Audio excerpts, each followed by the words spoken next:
Monogatari series by Nisio Izan, cast by Artale Studio. If you are interested in creating your own audiobooks, please check out our website at artale.ai. Now, enjoy the story. Tsukihi Araragi, the younger of my two little sisters, doesn't really give the impression of someone walking down a road, but when I say that, I'm not trying to evoke some cool sense of treading a path that is not a path or blazing new trails in life. How can I put this? It seems like she forges ahead lightly, airily, as if she's flying. That's just my personal view as her big brother. I wouldn't go so far as to call it a viewpoint, though I bet almost everyone who knows her thinks of her as being hard to pin down as she floats about like a bird. Hard to pin down, hard to figure out. Everyone knows that birds can fly, but the fascinating thing is, apparently they were equipped with the capacity to fly even before they flew. They call that pre-adaptation. Without the capacity they could never have flown, so it stands to reason. Still, it's strange when you think about it. Before birds branched off from reptiles before they flew, they were already prepared to fly. When you get right down to it, isn't that more like a dormant ability than evolution? Knowing that they'd soar through the skies someday, they steadily prepared themselves. Evolution is supposed to be a process of natural selection via adapting to circumstance, but they foresaw the potential circumstance and adapted to it in advance. That sort of canny shrewdness does remind me of my little sister. She may not have her feet planted firmly on the ground, but that only contributes to her bird-like quality. Asking someone like her might be pointless, but I asked her anyway. Tsukihi, how do you see the path you tread? Even if her road isn't contiguous with the ground, the skies must have pathways too. They must have tracks. Even airplanes follow fixed courses at fixed times, traveling along predetermined flight paths taking into consideration air resistance and the direction of the wind. So even Tsukihi, floating along like a cloud, had to have a path, or the concept of a path, that served as her compass. Hence my question. However, there are no paths in the sky, big brother. Even if there were, I'd ignore them. I just can't do things the way they're supposed to be done.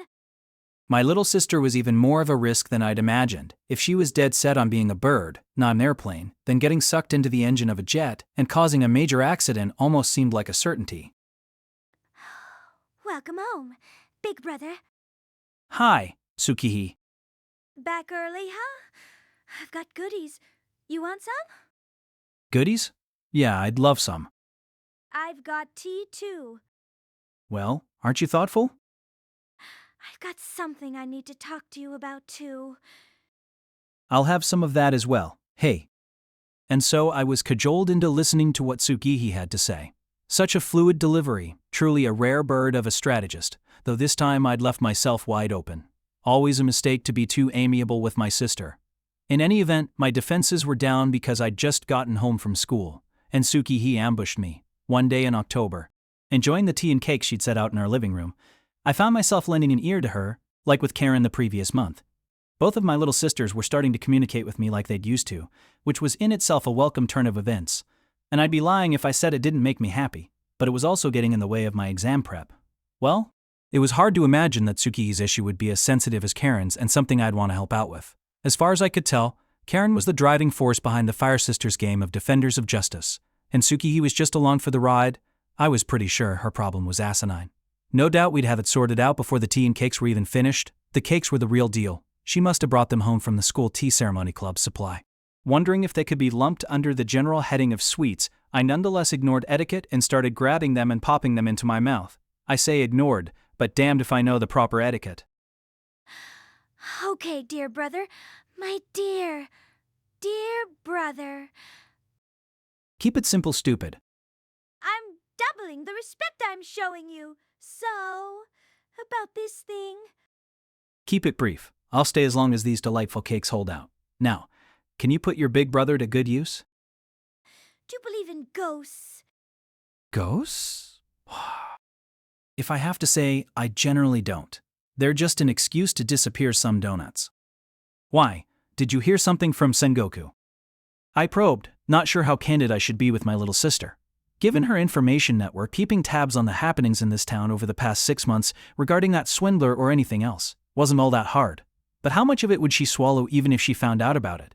The thing is though, in a different way than Karen, Tsukihi too is a realist, however bird-like. She wouldn't be gulled into believing in charms and what have you so easily. What does Nadeko have to do with anything? Sometimes I have no idea what you're on about, big brother. Indeed, she cocked her head in confusion. That was comforting, but to keep her from realizing that it comforted me, I answered her question with a question. Never mind. Why this sudden talk of ghosts, though? Is there one in the tea room at school or something? I had no basis for supposing there was. I was just continuing with the questions to distract her from the Sengoku thing, and simply combining her talk of ghosts with the cakes I assumed she'd brought from there. It just so happened I was right on the money. Let no one cast aspersions on my hunches. If only I could manifest my penetrating intuition on a Scantron sheet. It never seems to work when I fill in the bubbles with wild guesses. Exactly. I'm impressed. Huh? Exactly. Like how? My pathetic response made it seem like I couldn't even remember what I'd just said. What a bird brain, a fitting brother for Tsukihii. Yours truly. Like, there's a ghost in the tea room? She said, twisting her pigtails, which she had for a month now, around her finger. I'd advised against the look, but she wasn't the type to listen to her big brother. Actually, there was a ghost in the tea room. Actually? Once there's a ghost involved, we're miles away from actual, but I could check myself a little longer to see where this was going. And? There were still plenty of cakes and tea, so I was ready and willing to stick with her story a little longer. Unlike Karen, Tsukihii was thankfully blessed with at least a modicum of conversational prowess. The act of listening itself was unlikely to be a source of stress. I just told you, there was a ghost. When you say there was, what exactly do you mean? There were signs a ghost had been in the tea room. Signs? No, I couldn't tell you there was. There's no objective proof that the girl was there. The girl, oddly specific. Tsukihii, let me enlighten you about something. No proof means no ghost. Great, so it's settled. We'll use whatever time we have left for a nice chat. Tsukihii launched an attack at me, her older brother. Wielding a 3-color retractable ballpoint pen that happened to be sitting on the table, she wasn't trained in any kind of combat technique. Unlike Karen, and so had no compunction about bringing a weapon to a fight. Just when Senjo Behara finally gave up using office supplies as armaments, Tsukihii had a short fuse, but I was starting to suspect she was also the other kind of mad. Truly terrifying. To think that one phone call was all it'd take to cart off someone who lived under the same roof. Thankfully, primed by my long years of being her brother, I easily dodged the 3-color clicky pen. I used the boxing technique known as a sway. It'd never be of use to me in the future, and naturally, I want nothing to do with a future where I'd need it to be of use. Chat, my ass. I want to talk to you about something, not just talk to you. Okay, who-oh there. I get it, so stow that pen already. Stow? Which color? All of them. Black, blue, and red, stow 'em all. So, what's the deal? There was a ghost in the tea room, but there's no proof? That's what I said. Weren't you listening? You're the one who's not listening. No proof means no ghost, doesn't it? I didn't think it bore repeating, but my sagacious little sister was also stubborn, and maybe I just needed to say the same thing twice. In fact, let me guess. You proved there was no ghost? Wow, how did you know? Tsukihii was floored. Her reaction was gratifying. Just a touch more and it would have seemed contrived, but if I may, my little sister is quite good at discerning where to draw that line. Well done, big brother. You're a genius.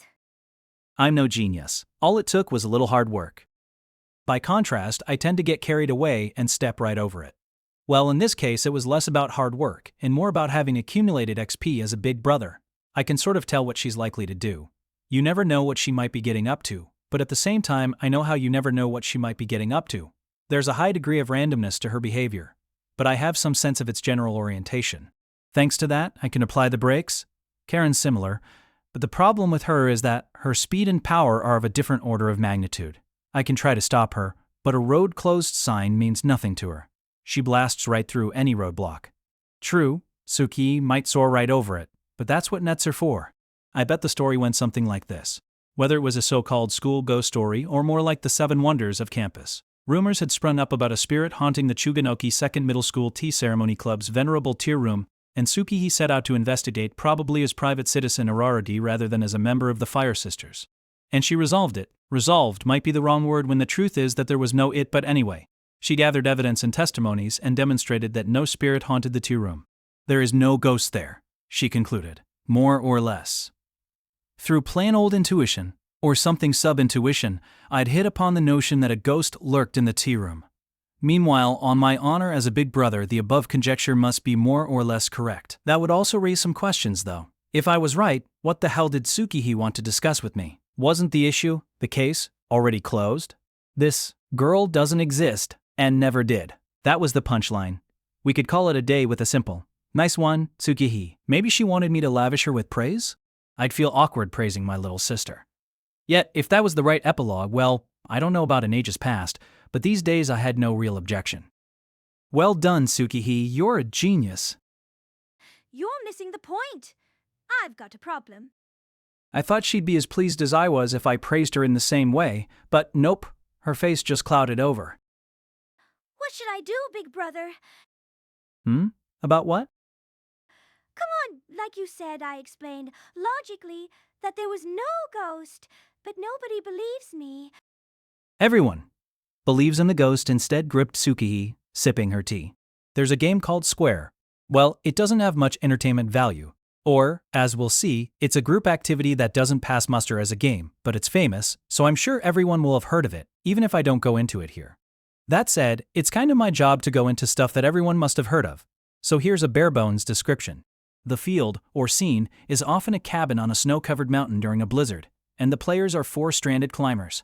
The standard fare in that scenario is don't fall asleep, you'll die if you do. As they slap your cheek, though there are various theories about whether you'd actually die. Some argue that it'd maintain your strength and your life by slowing down your metabolism, but anyway, Square is played under those circumstances, to keep from falling asleep. Each person goes to stand in a different corner of the room, and the game begins. A goes to where B is standing and taps B on the shoulder. This signals B to go to where C is standing and taps C on the shoulder. As you might expect, C then goes to where D is standing and taps D on the shoulder. Finally, D goes to tap A on the shoulder, and one circuit or round is complete, and we're back to the beginning. Circling the room in this fashion, the quartet managed to stay awake until dawn. And that's that okay. I'm sure I don't need to tell you that that is not in fact that. You see, when D finally goes to tap A on the shoulder, A isn't there since at the outset, A went to where B was standing. D just heads to an empty corner, and the game would end right there, hence the lack of entertainment value. Mysteriously though, sometimes the game continues through the night without interruption. Or so they say. For Square to work, you need 5 people for 4 comers, so at some point, a 5th person gets involved to help the stranded climbers stay awake. When morning finally comes, the survivors realize, you can't play this game with only 4. Who was the 5th person? It'd be uncouth of me to sneer that surely someone would have noticed sooner. I mean, however sleepy you are, notice it already. Or to opine that if your goal is to kill time and stay awake, surely there are smarter ways. Understood as a ghost story. It's mysterious, but not very scary. A kind of feel-good anecdote. After all, the 5th person saved the lives of the other 4. Not that Tsukihi played Square in the tea room with her clubmates. From what I've heard of the kimono fashion show they put on for the culture festival, they seem pretty uninhibited, but I doubt tea ceremony aficionados would run around in circles in their sacred space. I don't even remember where I first heard about Square, or from whom, but what Tsukihi said reminded me of that rumor of a ghost story. The 5th person. Well, since there were currently 7 people in the tea club, the 8th person 8 is great, as they say, though I don't think that's relevant here. So you're saying there'd been sightings of this 8th person? And you squashed the rumor? I didn't squash anything. There wasn't any 8th person to begin with. It was just a rumor that arose spontaneously. The idea that my stronghold was being fingered as the point of origin for such a weird-ass rumor stuck in my craw. So, I decided to look into it. Big brother. Weird-ass. Stuck in my craw, pretty rough choice of words. Talking with her one-on-one like this, I couldn't help but think that dealing with Karen, whose personality was super straightforward, even if she seemed like the rough one at first glance, was so much easier. I'll spare you the details, but I logically refuted every single account of a sighting and every piece of circumstantial evidence that this rumor about an 8th member was based on, logically. Don't harp on the logically part. Makes it sound like a lie. Saying that it sounds like a lie makes you sound like an asshole. When you eliminate the impossible, whatever remains is whatever remains when you eliminate the impossible. That's true, logically speaking, but it also didn't mean anything, logical or not. But whether you were squashing a rumor or investigating it, why the whole brouhaha? People might start spreading rumors about your own behavior. You've got a real match pump approach. Match pump? Huh? What does that even mean? If you haven't put too much thought into it, being asked about your word choice can catch you off guard.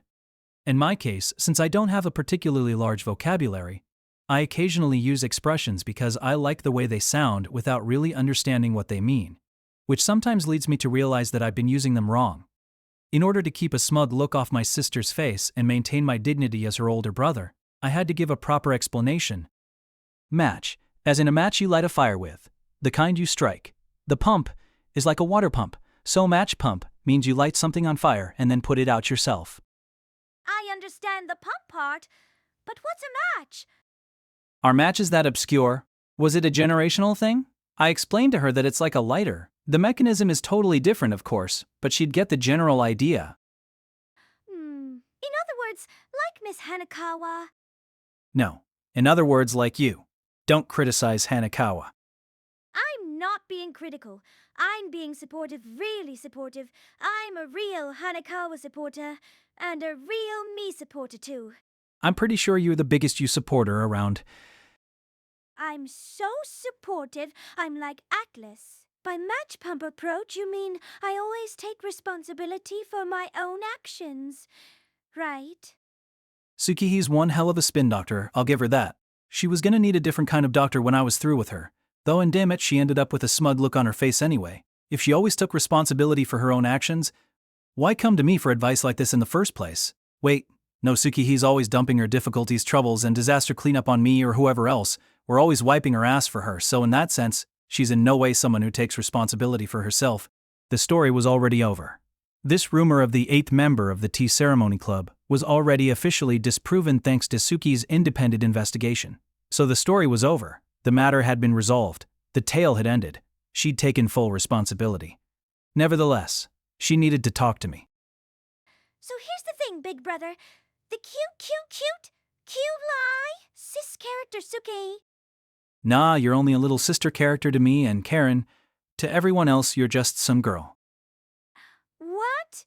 I'm a sister to the masses. Just how many siblings have you got? Terrifying. I'll never sleep again. Well, sure, it'd be scary if they were all like you and Karen. I'm sorry. But can you try and stay on track here, big brother? I'm trying to talk to you about something serious. Huh. Her demeanor didn't exactly exude seriousness, given that her mouth was full of cake. Fine. And what about this cute lie, sis character? Yeah, so I went to all this trouble to disprove the existence of the 8th person, but everyone just says, maybe, but who knows? Who knows? Not that their reaction even amounted to a conversation, but the nuance was clear, or rather, it was the non-conversation that bothered Tsukihi. It was a thorn in her side. You might be right, Tsukihi. Logically, that makes sense, but then again, maybe there was an 8th person. That's the kind of thing they're saying. The rumor hasn't gone away at all. Whether the first half was an imitation of someone or just an artist's rendering, the tone was poignant, and that just made the blast of indignation seem even harsher when she reverted to her usual mode. Still as peaky as ever. If even Senjo Gahara can turn over a new leaf, there's still hope. What do you think, big brother? Having surged to her feet in her indignation, she seemed to be over the peak of her peakiness. Cooling down just as quickly, Tsukihi resettled herself on the floor and asked me, What should I do? "What should you do?" What can anyone do in cases like these? How can I put it? I asserted the truth and everyone got that it was true, so any opposition or argument is already over. But the situation hasn't changed one bit. The truth is meaningless, ineffectual. What do I do then? The truth is meaningless. Unfortunately, that happens all too often, something I've tried to drill into the skulls of these self-proclaimed defenders of justice, these merchants of truth. How I've grappled with trying to explain to the Fire Sisters, sometimes literally grappling with them, that justice and truth aren't some kind of magic bullet trump card that always win over society at large. Whether or not they ever got the message, in this instance we seem to be dealing with something different. Not a clash between two truths, nor the impotence of justice. It was the sense that truth, that reason itself, was being treated as if it didn't matter. And someone like Suki couldn't stand the airiness, though she's as airy as they come. So by way of analogy, can we say, No analogies. Just let me finish. This is my story, and honestly, I'm not wild about getting lumped in with some random anecdote. You think I care? I'm always kind of taken aback by it, like after I've gone out on a limb to express my individuality, whoever's listening goes, yup, happens all the time. Maybe. But wouldn't the mature thing be to let it pass? Yup, happens all the time. Exactly. So by way of analogy, when someone believes in blood-type divination, no amount of logical confutation will accomplish anything. I submitted, eschewing who knows in favor of an easy there to mollify Suki's ire. Even without her complaint, it wasn't entirely clear that my analogy was a good one, but at least it was simple. I don't know what logical confutation means, but yeah, I guess I've actually experienced that exact example. Once, I said to this person, the Japanese are the only ones who believe in blood-type divination, only to be told with that kind of logical mind, you must be type A. That's kind of an extreme example. G.A. scientist. The logical extreme, you might say. The charms the swindlers spread around might also fall into that category. You know from the start that something's a lie, but believe it anyway. Everyone has those kinds of inconsistencies in their lives to some degree. It's not limited to the blood type thing. For instance, I've gone to a shrine on New Year's Day to pray for health in the coming year, though I have no illusions that throwing a 500 yen coin into the offertory box and pressing my palms together has any bearing on my health. I'm not devout, but I do make the pilgrimage, for instance.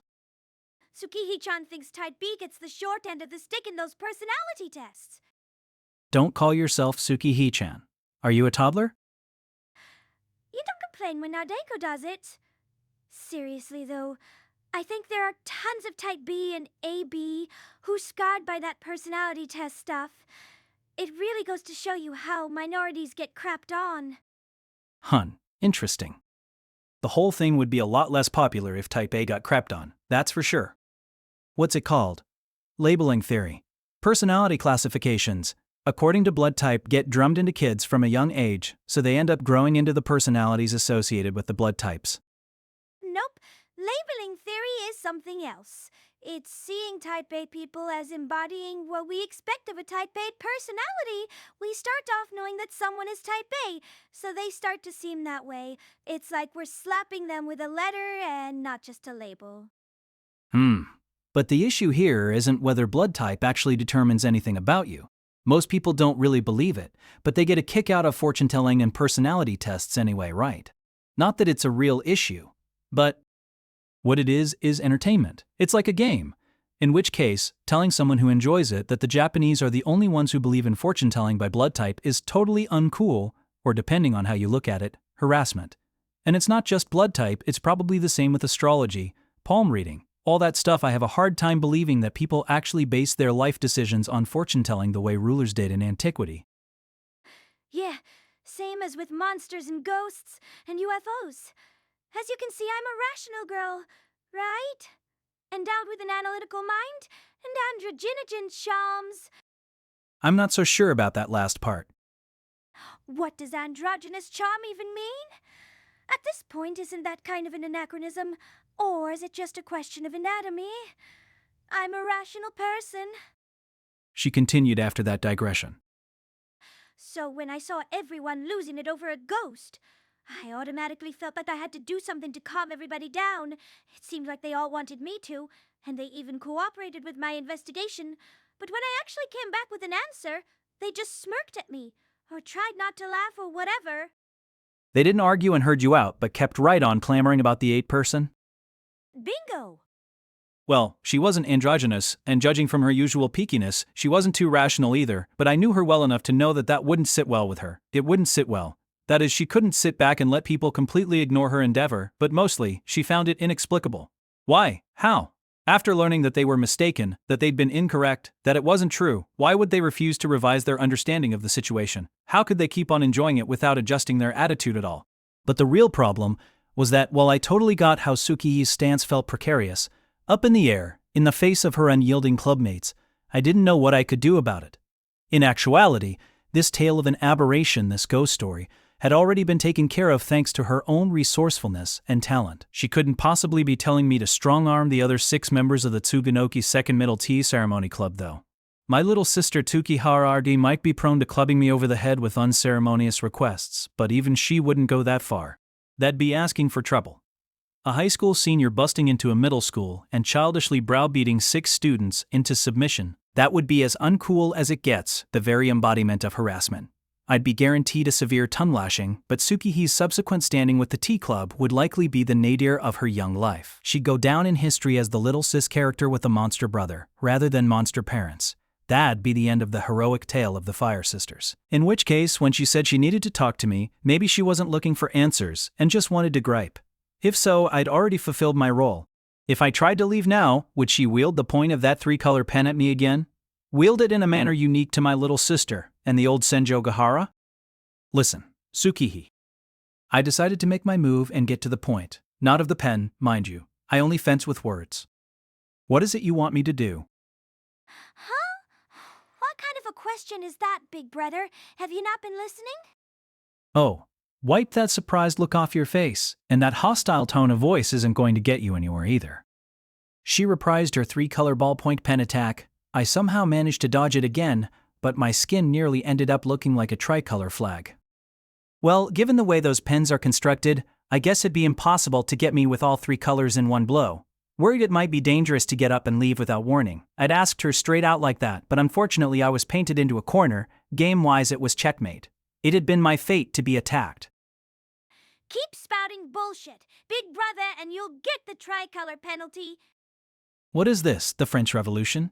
No more beating around the bush, no more threats. Just tell me straight out, Tsukihi. What is it you want me to do? When you put it that way, I don't know what to say, but I'm asking for your opinion. I want to research the question. Do you believe in ghosts, big brother?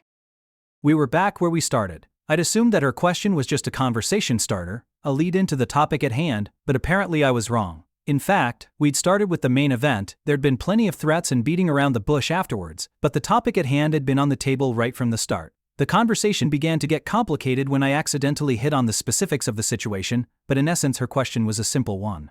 She was asking me where I stood, this little sister of mine.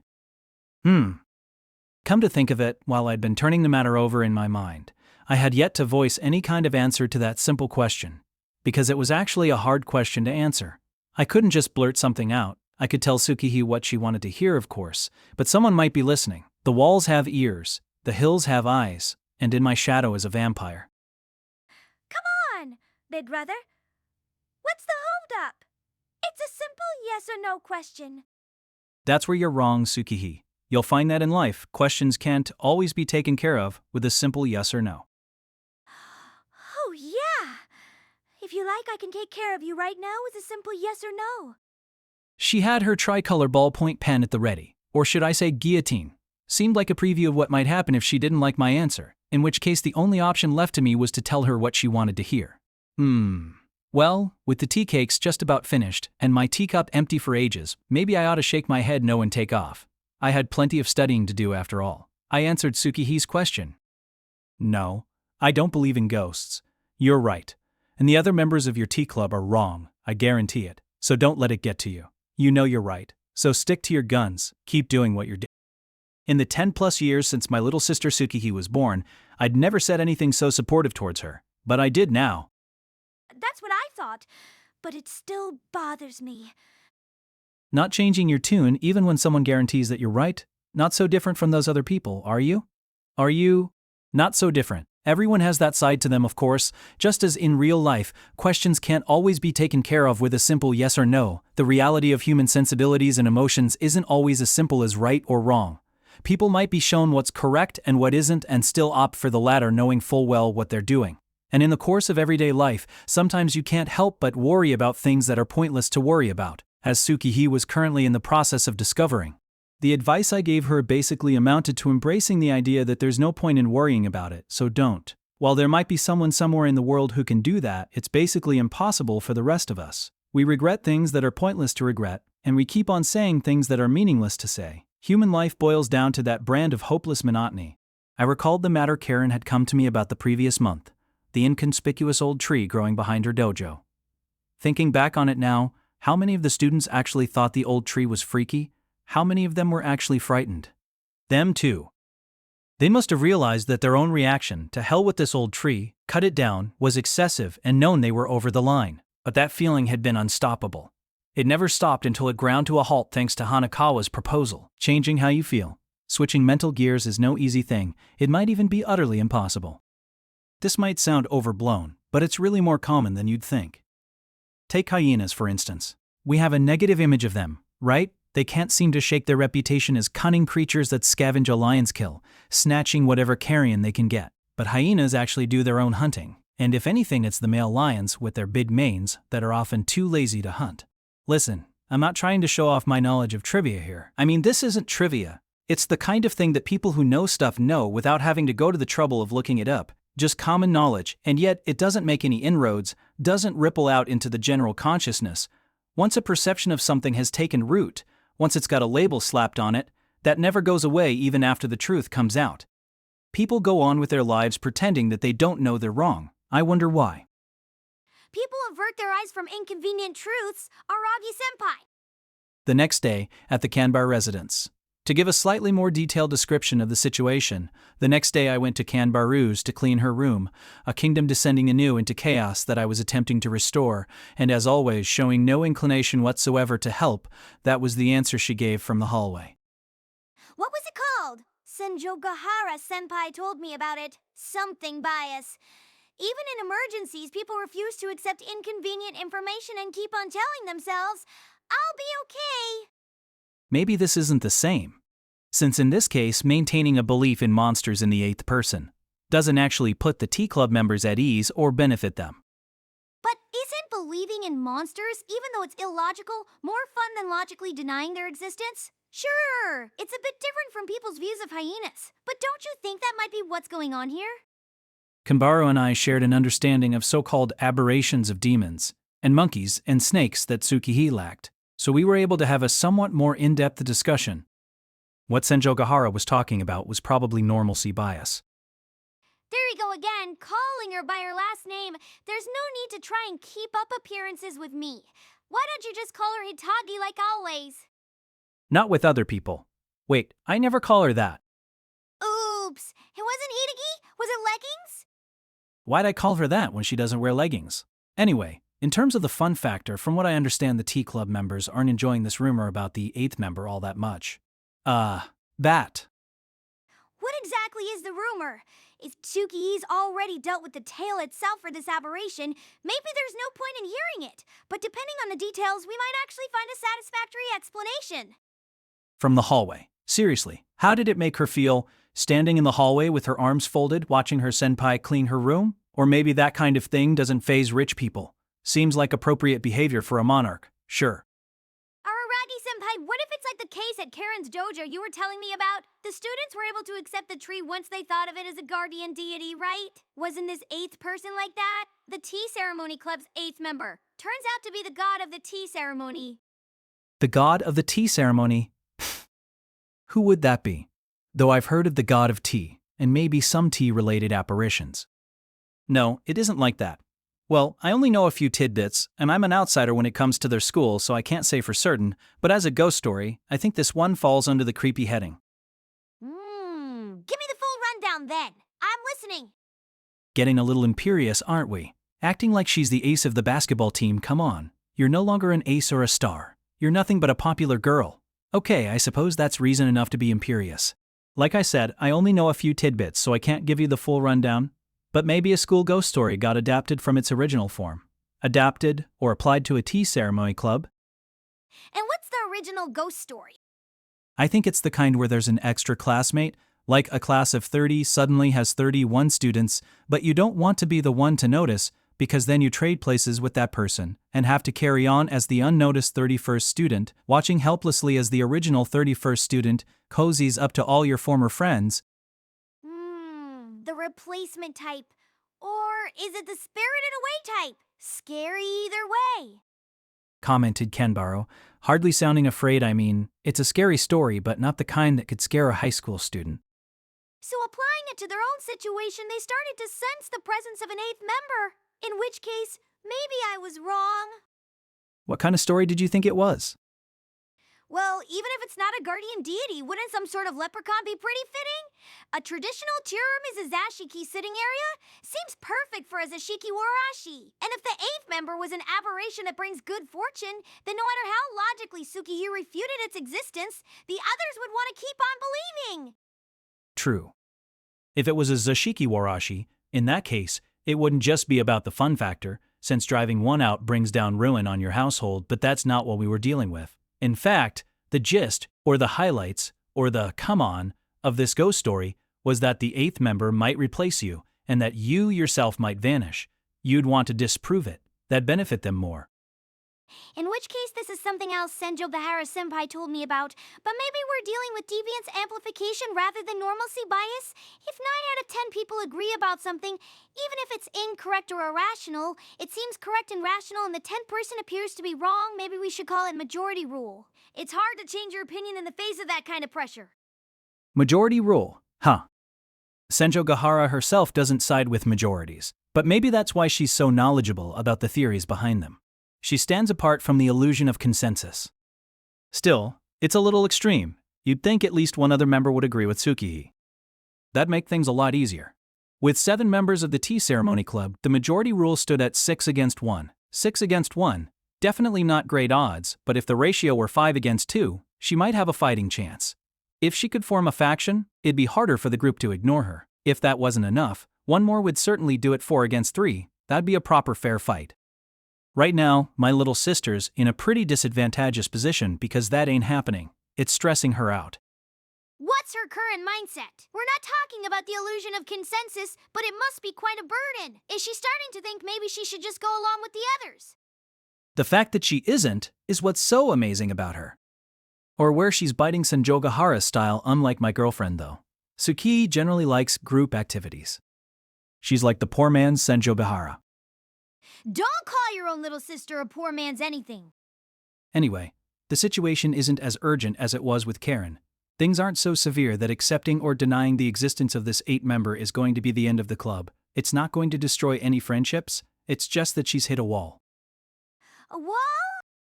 Tsukihi claims the mantle of a defender of justice, so an environment where people are ignoring what's right and true is uncomfortable for her. Although, it wouldn't be comfortable for anyone. But actually, it's all too common for irrationality and illogic to rule for no good reason. Is Tsukihi still too young for that lesson? Too young? We've been talking about Tsuki and Karen this whole time, but what about you? Ensei?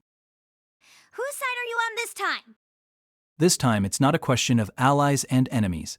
I took Karen's side, but that was, how can I put this? Because things were moving in a bad direction.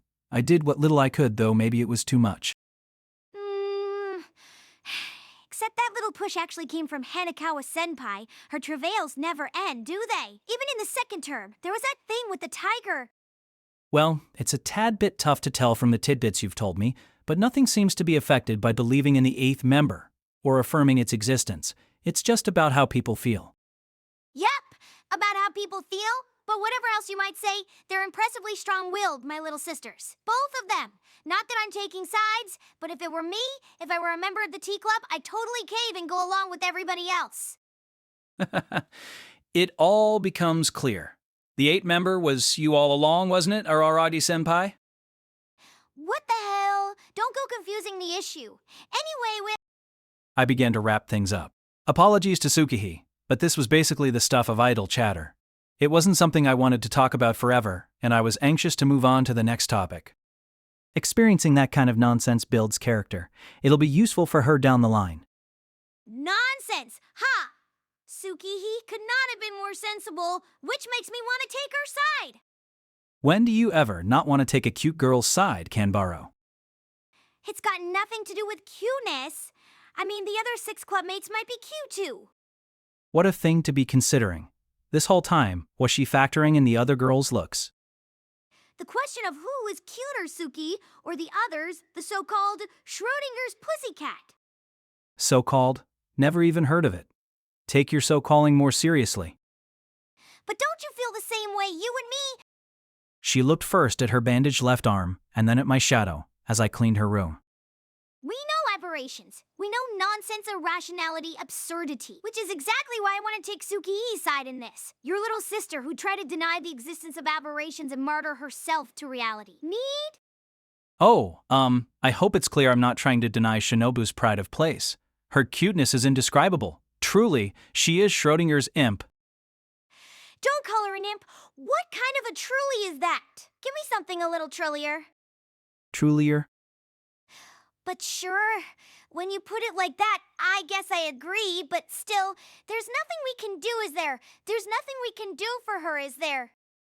If you say it must be done, I'm ready and willing to storm the Suganoki Second Middle Tea Ceremony Club. I'm not gonna say that! Kanbaru would have no problem arguing a bunch of middle school girls into submission, but that would clearly be going too far. Was there no way to soothe Tsukihi's feelings? Without going too far, in other words, peaceably? Well, there is a way. Huh? If you're just looking to humor Tsukihi for now, Araragi-senpai, there's a way. That's not what I'm looking to do, but there is.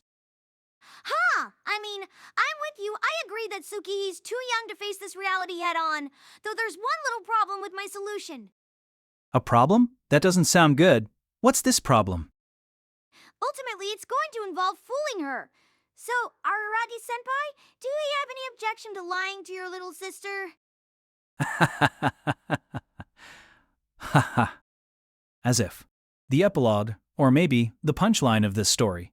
Well, since Tsukihi already took care of the aberration tale, this whole story has been a sort of epilogue, so maybe I should call it the bonus material. I accepted Kanbaru's suggestion and persuaded Tsukihi persuaded, or mollified, or something like that. Why did the other members of the tea ceremony club, those other 6 girls, persist in believing in the 8th member? Even after the truth was clear, after they were shown reason, why did they let themselves be ruled by emotion and maintain their belief? Basically, if I could explain that, if I could rationalize their irrationality, Tsukihi would be satisfied. So Kanbar rationalized it. They all believed in the 8th member for Tsukihi's sake. Just as she did the other day when she came to me for advice, Tsukihi often made free with the clubroom supplies. The tea cakes, not that big of a deal, but strictly speaking, not above board. If it became public, the club's activities might even be suspended again. So everyone affirmed the existence of the 8th person as a kind of camouflage for the liberties Tsukihi was taking. That's how we rationalized it. By inventing this 8th person, they could explain away the speed with which the supplies were dwindling. Not that they contrived to get their story straight beforehand, but to cover for Tsukihi, they all allowed this 8th member to join the club. So, that's it? They did it for me? The dumbass fell for it in a split second. And there I was, boorishly blathering about how ghosts don't exist, when I was the one who was haunting them. Nice try.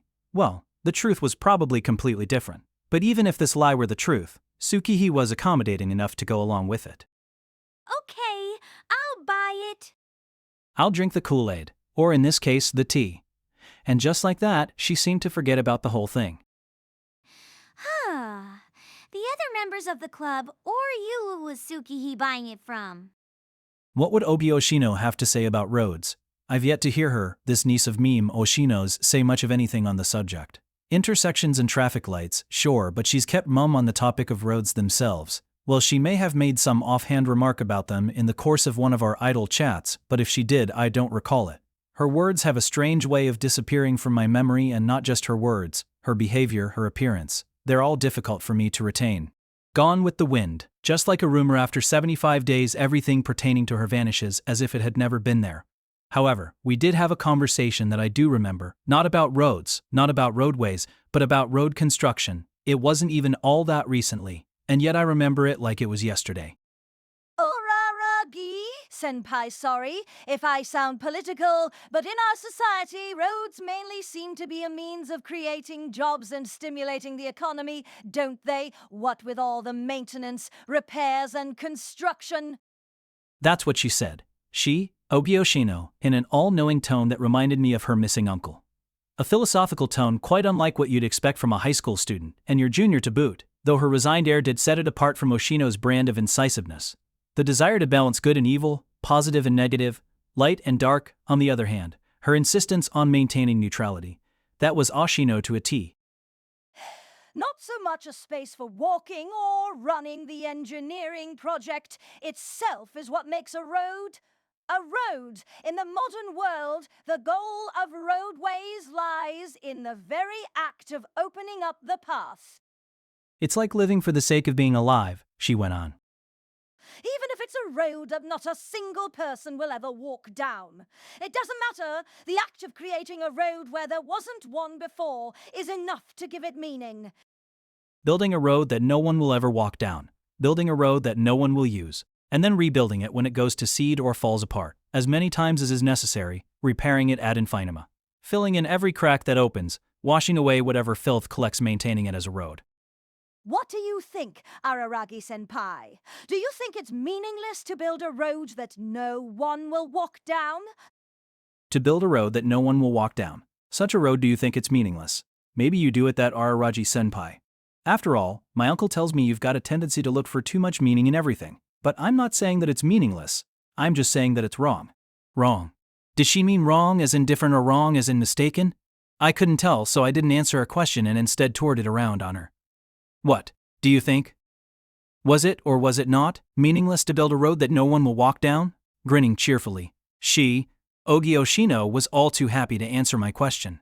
Unfortunately, as to what that answer was, I have absolutely no recollection. Winter's really arrived. Hasn't it? Feels like it might start snowing at any moment. Even with all this talk about global warming, in the end, winter's as cold as ever. We'll never get eternal summer. What do you think? I mean, it's certainly cold, but I don't know. According to the weather report, it won't stay cold. The average temperature's rising, even for winter. Maybe with how much hotter it's been getting in summer, even if winter temperatures don't drop all that much, we just experience it relatively as being as cold as ever? It all becomes clear. Wise words indeed. Araragi-senpai. No wonder my uncle took off his hat to you. Just to set the record straight, your uncle never once took off his hat to me. He didn't even wear a hat. It's only an expression. I think it came from a time when everyone wore hats and took them off. When someone important passed by. By doing so, you're acknowledging your inferiority, aren't you? It's like asking your opponent to play with a one-piece handicap in shogi. And you're right. However much my dear uncle admired you, I don't suppose he saw you as his superior? There's a mountain in my town, and at the top of that mountain is a shrine. I call it a mountain, but it's too small for anyone to care about climbing it, and I call it a shrine, but it's too dilapidated for anyone to go worship there. Still and all, a mountain's a mountain, and a shrine's a shrine. Early morning, November 1st. A few hours before I had to be at school, Ogi and I were ascending that mountain together, headed for the shrine at the top. When was the last time I climbed this mountain? That time with Shinobu, maybe, and before that Kamaru and Sengoku and I came up here together. Ogi doesn't look all that buff, but she must have legs of iron because she was striding ahead of me, almost like a guide with my vampiric power currently at a low ebb. I felt like she might leave me behind altogether. If my uncle ever used the expression a one-piece handicap towards you, I'm afraid it would hurt both of your rankings. Listen, Ogi, I really don't care what happens to our rankings. Come on, won't you tell me already why I'm out here on this trek with you? Oh, I've already explained it to you, haven't I? Had she? I guess it rang a nah. While I was leaning into my role as a character with a hopeless weakness for girls of late, I doubted I'd let myself be dragged out to a deserted mountain without knowing a thing about why. Without asking, just doing as I was told. She must have given me a good reason. It's just that I'd completely forgotten what it was. Maybe I'd better ease up on the exam prep? At last I was getting used to memorizing rain names, but I needed to keep my priorities straight. I couldn't fill my brain with school-related stuff at the cost of my regular memory. Anyway, if she already explained it to me, I felt awkward asking her again at that point. I suppose I wanted to impress this junior of mine, whom I'd only just met, all the more so because she was Ashino's niece. Wait. How would I even met her in the first place? Sorry, Ogi, but remind me how we met. If I was trying to impress my junior, asking such a basic question was probably the worst possible way to go about it. But it just kind of slipped out. You're spirited today, Araragi-senpai. Did something good happen to you? She'd replied without slackening her pace. When I looked at her feet, I saw that she hadn't even bothered to put on sneakers though. We were climbing a steep mountain path. She knew we would be, and yet she'd come so unprepared. Maybe this didn't even qualify as mountainous terrain as far as Ogi was concerned. She didn't look it, but was she the Patagonia type? The path was in pretty rough shape. It was Kanbara-senpai who introduced us. Don't you remember? Yeah? Oh, now that you say it, that sounds right. Remind me, Ogi. Are you a freshman on the basketball team or something? You're full of questions today. Are you that curious about me? I'm a bookworm. I'm not involved in sports at all. If you're a bookworm, how come you're so good at climbing mountains? Because mountains are homes to the gods, I guess. Right in my wheelhouse, unworthy as I am. I didn't take her meaning. Despite the fact that I didn't, it was somehow convincing. The statement possessed a murky persuasiveness, and I couldn't press the point. In that regard, she was every inch Oshino's, that expert's niece. I kept quiet and listened to what she had to say, as she stayed one step ahead of me. Because, well, mountains are like aberrations themselves, my area of expertise. In other words, I understand why people feel inclined to establish shrines at their summits. Then again, Kitashirahibi Shrine and this mountain have absolutely nothing to do with each other. I suppose jamming two unrelated things together is bound to create discord. Discord?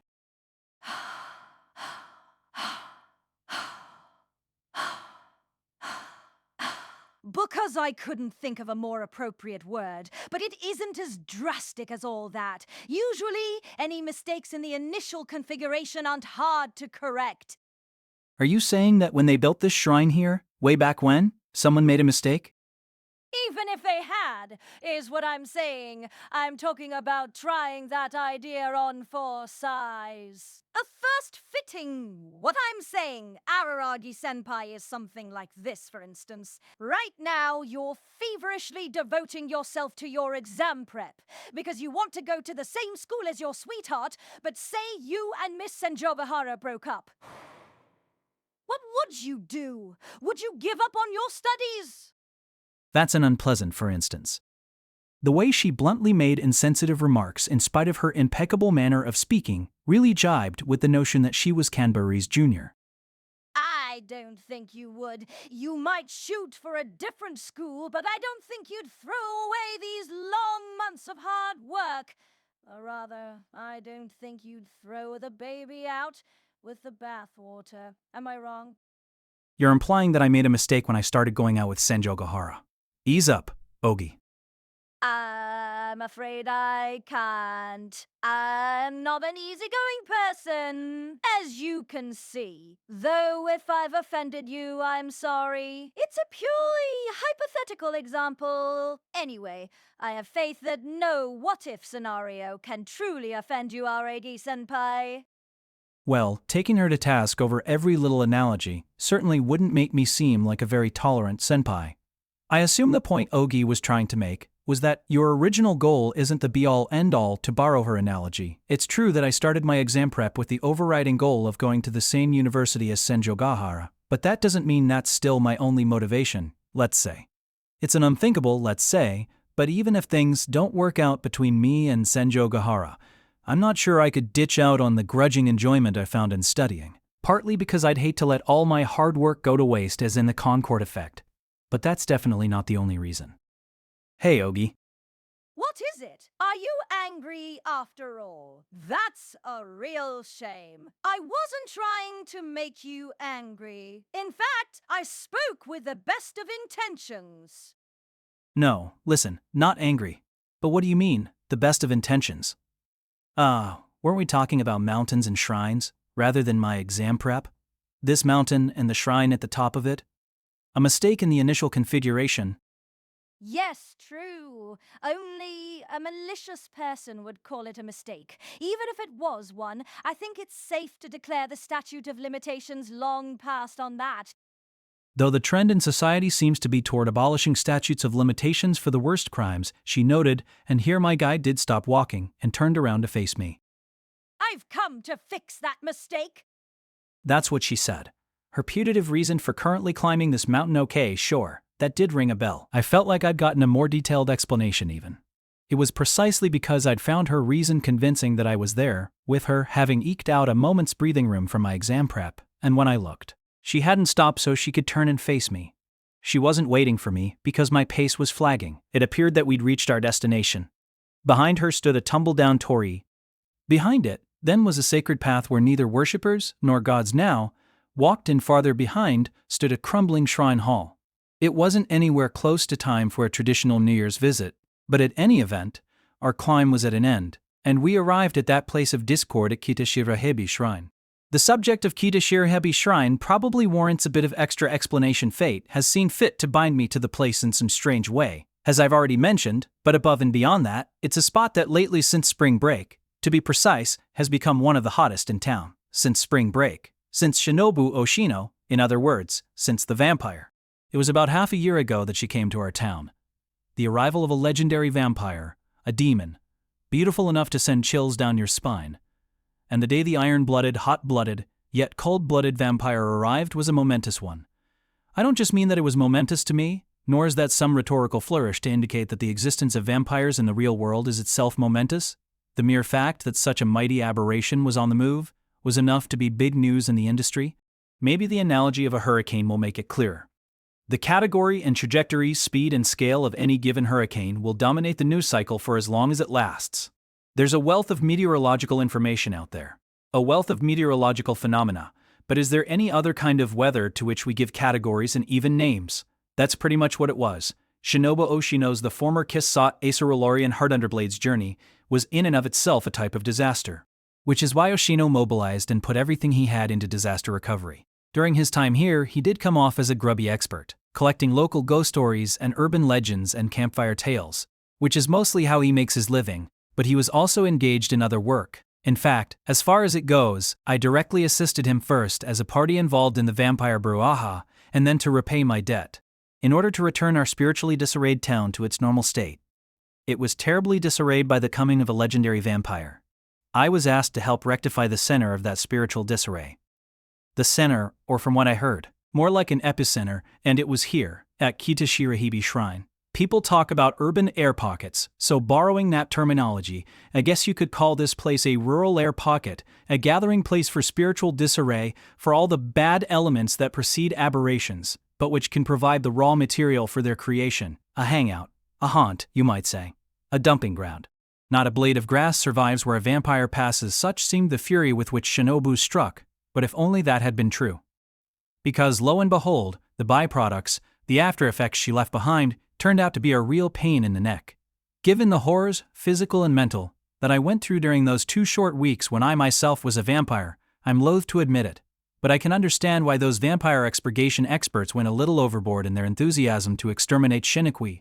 In point of fact, a friend of my sister's called Nadeko Sengoku went through a grievous experience thanks to the bad elements gathered at this shrine. You might even say that the swindler who was the original cause of that grievous experience was yet another bad element that had crawled out of the woodwork in response to the whole vampire brouhaha. Well, maybe that has more to do with how I feel about him. But either way, Oshino made it clear that depending on how things went, depending on certain logistical niceties, Kitashirahebi Shrine could very well end up as ground zero for the outbreak of a great yokai war. A great yokai war. It sounds so fake, but it's no joke. Why dump into the lap of an ordinary high school student like me the job of nipping something like that in the bud? Either Oshino was living on the edge, or I couldn't clear my 5 million yen debt to him, unless he gave me something really big to do. To put it another way, it was a job worth 5 million yen. I wonder if the whole reason Kitashirahebi ended up as an anchor for bad elements was that it was a ruined, overgrown shrine without a god, that it was empty. I ruminated, feeling emotional as I cast my gaze over the abandoned shrine for the first time in a long time. The source of emotion wasn't the dilapidated state of the shrine itself, though, but rather my thoughts of Ananka, did you say? Well, I guess people need some kind of anchor in their lives. I'm not talking about people here. I'm talking about bad elements. Don't people also fall under that heading? Like swindlers. Is that what she meant? As Ashino's niece, maybe Ogi knew that conman I could bring him up? I thought, wavering for a moment. If I did and she didn't know what I was talking about, I'd have no choice but to tell her all about the bastard. If she did know him, and I got too worked up about it, that'd be just as unpleasant. It'd be one thing if she brought it up, but for now I was going to hold off on broaching the subject of that swindler. I swallowed the words that had risen to my tongue. And yet, something he had told me came to mind, that in order to disseminate something, in order to make something go viral, first there has to be an empty space for it, and that emptiness is something you can create. Hurricane Shinobu struck, making landfall with a rampaging fury. Then hordes of bad elements massed in the emptied town as if they sought a feeding ground at this shrine, which was emptiest of all. And if my reading is correct, even if it doesn't deserve to be called a reading, it was emptiest of all, because the shrine lay in ruins and the god was absent. So where did the god go? Did you say something, Araragi-senpai? Forget it. I was thinking about this talisman I'd been entrusted with, that someone had forced on me, really. The truth is, I was at a loss as to what to do with it. I'd been instructed to do something when even Shinobu couldn't. It was a talisman, so maybe I should present it as an offering somewhere. I wanted to get rid of it, if possible. By the way, Araragi-senpai, isn't it kind of odd that we call anyone who visits a shrine a worshipper? Most of them are probably just tourists. Oh, well, I see what you're saying, but I can't think of a better word off the top of my head. So, Ogi, how exactly are you going to fix this discord? This mistake with the initial configuration that you mentioned. I'm guessing a serpent deity wasn't a fitting object of worship for a shrine founded on this mountain. Fitting? You make it sound like we're talking about someone's outfit. Ogi, the niece of an expert, casually strode straight down the middle of the ritual path. Even a greenhorn like me knows that the center is where the gods walk, and humans aren't supposed to tread there, but if no god lived here, then maybe it was no path at all. Passing by the literally, not metaphorically, empty hand-washing basin, she arrived at the shrine itself and peered up at it. This is turning into a hassle, isn't it? Makes me want to turn around and go home. If I had a home to go to, that is. Huh? What about the Oshinos? Well, sure, there's the Oshinos, but, a delicate balance. How could my uncle leave things in such a state and take off? Is this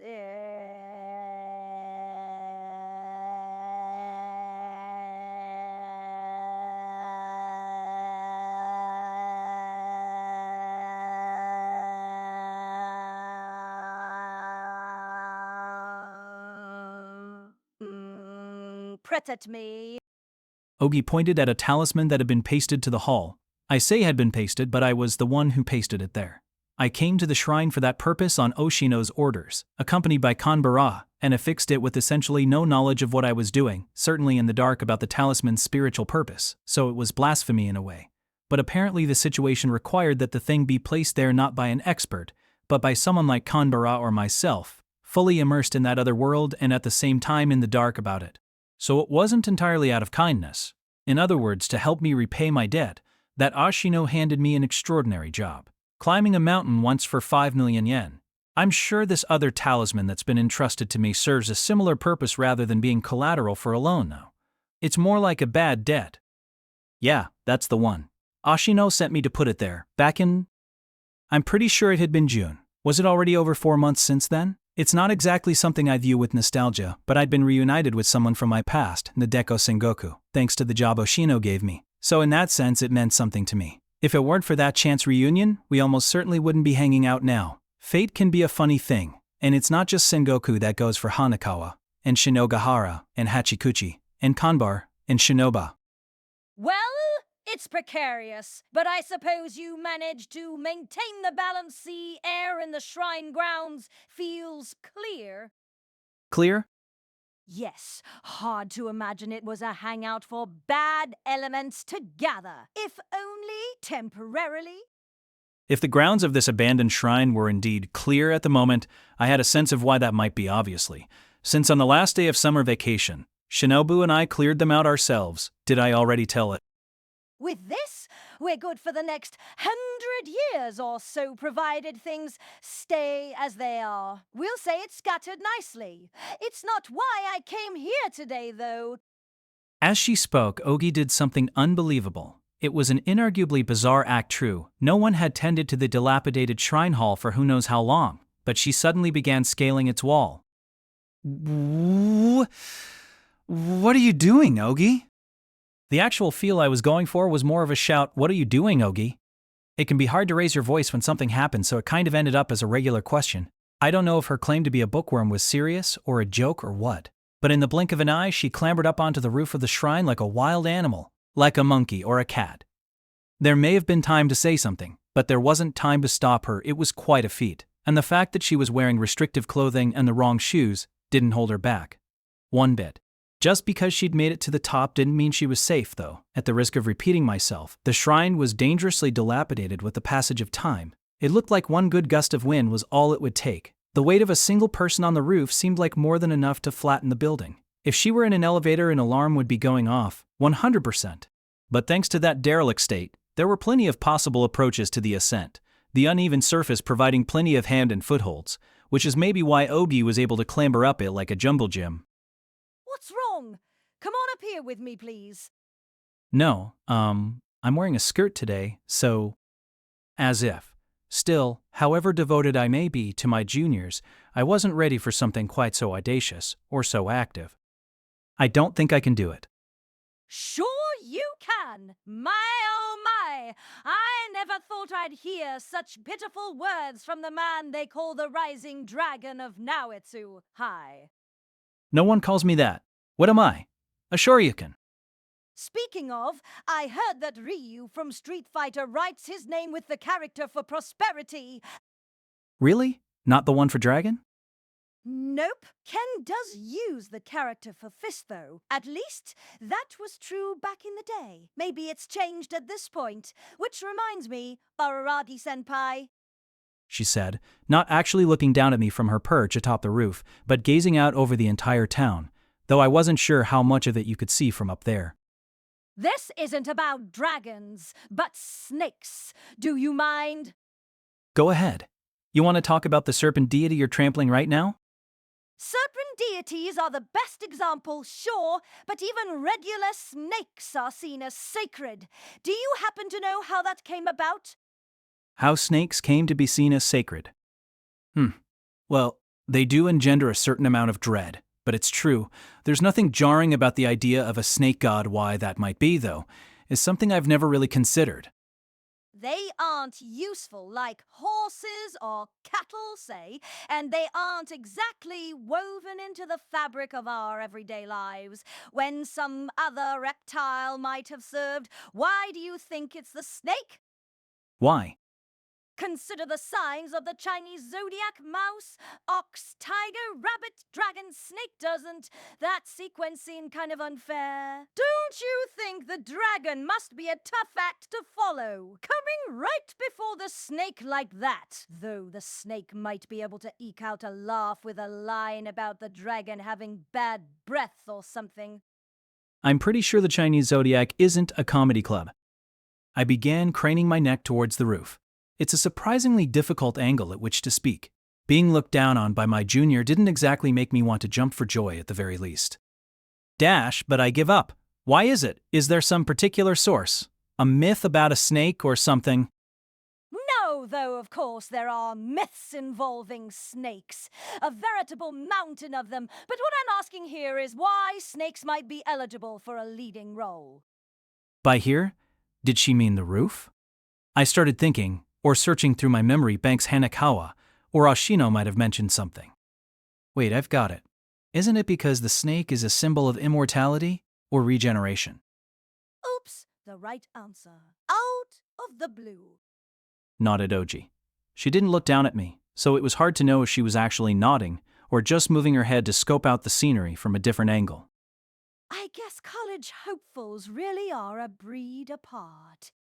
Well, thanks, but it's not like this subject is included in the national exam. They shed their skin as they grow. What's more, the skins they leave behind retain a clear, or you might say obvious shape, since snakes don't have any limbs to disrupt their evenness. And when you consider how stealthy snakes are, their shed skins might be easier to spot than the creatures themselves. And in an age when the study of biology wasn't as advanced as it is today, someone witnessing a snake molting might well see it as sacred.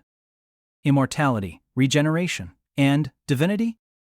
But listen, Ogi, that's... Yes, it has its. It's a physiological phenomenon that has nothing whatsoever to do with immortality. The exceptional vitality of snakes isn't particularly rooted in fact either. It's like how people view hyenas. Yes, indeed. Mistaken assumptions from the outset, yet it's impossible to rid snakes of their sacred image at this point, right? Even though... Everyone learns about edices in science class. There probably isn't a single person in modern Japanese society who doesn't know that snakes shed their skin. But nevertheless, somewhere deep down, everyone still holds snakes in some kind of awe. We unconsciously accept the term serpent deity, without a second thought. A mistake in the initial configuration. No, not a mistake, it was just a different time. What's wrong, Araragi-senpai? Do you think it's boorish of me to explain away articles of faith through science? Am I being insensitive? But if you peruse the pages of history, you'll find countless examples of people being arbitrarily executed or irrationally punished because of groundless faith, a veritable mountain of them. Again, with the veritable mountains. If we should cut something loose, we ought to do so rationally, but no need to worry. It's exactly as I just described. However boorishly one tries to explain it away, faith, once engendered, won't be dispelled by reason or logic. I already knew this story. I heard it last month, from my sister. She logically debunked the rumors of a ghost haunting the tea room. The 8th member of the tea ceremony clubbed up it thoroughly, from top to bottom, leaving no stone unturned. Knowing how immature she can be, I don't even want to know how she went about it. But in the end it meant nothing. The other members believed in the 8th person no matter what she said, and so within the confines of the club, it was Tsukihi who came across as the fringe loony. They say that faith can make even a sardine's head sacred, so why not a snake's discarded skin? That's just the way it goes.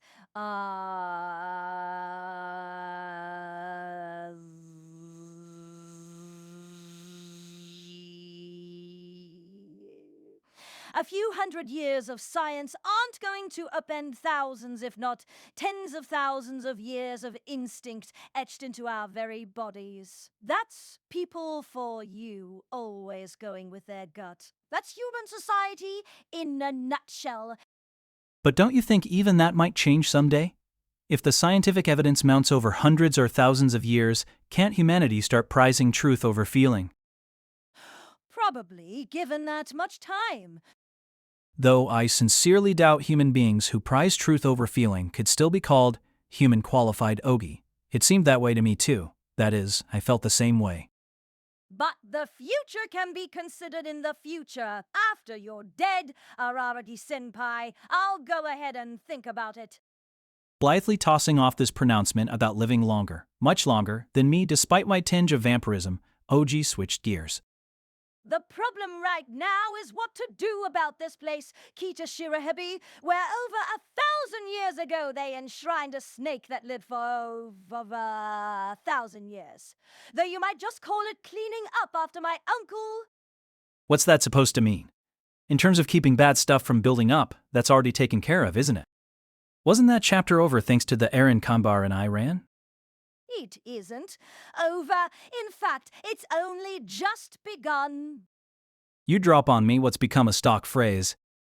I wonder who said it first. I'd like to know who came up with that line, same as with, "The real adventure starts now." No, it really isn't over, because my uncle took a passive approach. He took care of the defense, but not the offense. She knows. Not really the aggressive type, is he?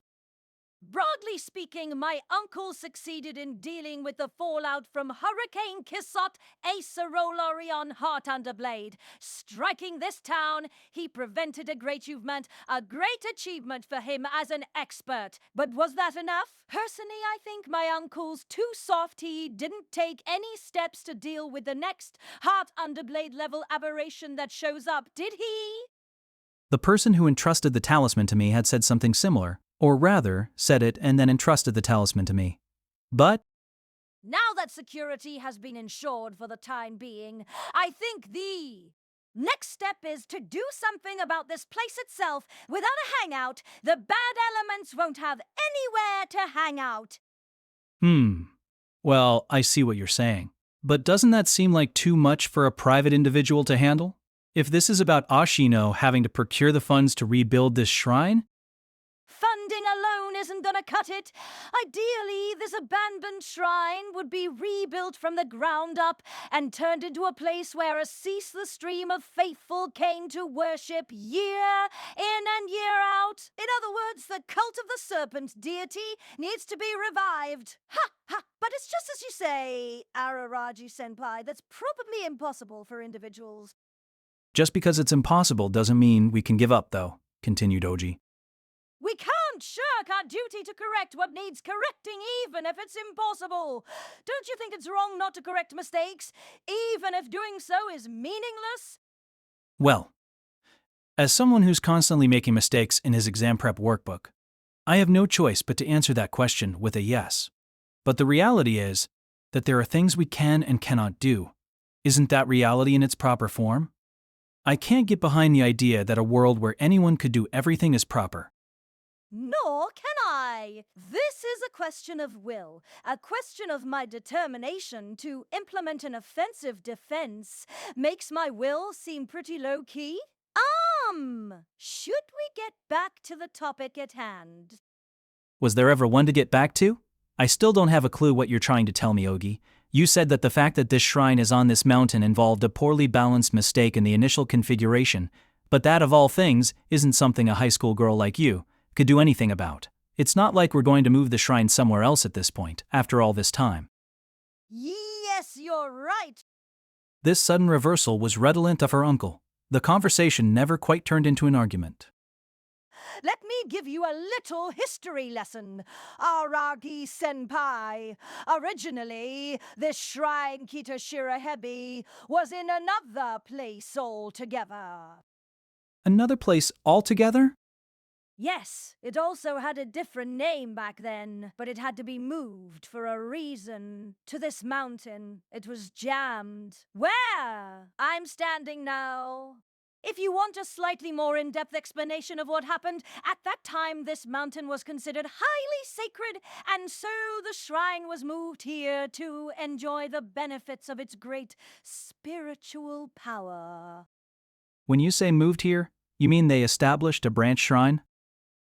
No! They moved the original shrine to this new location.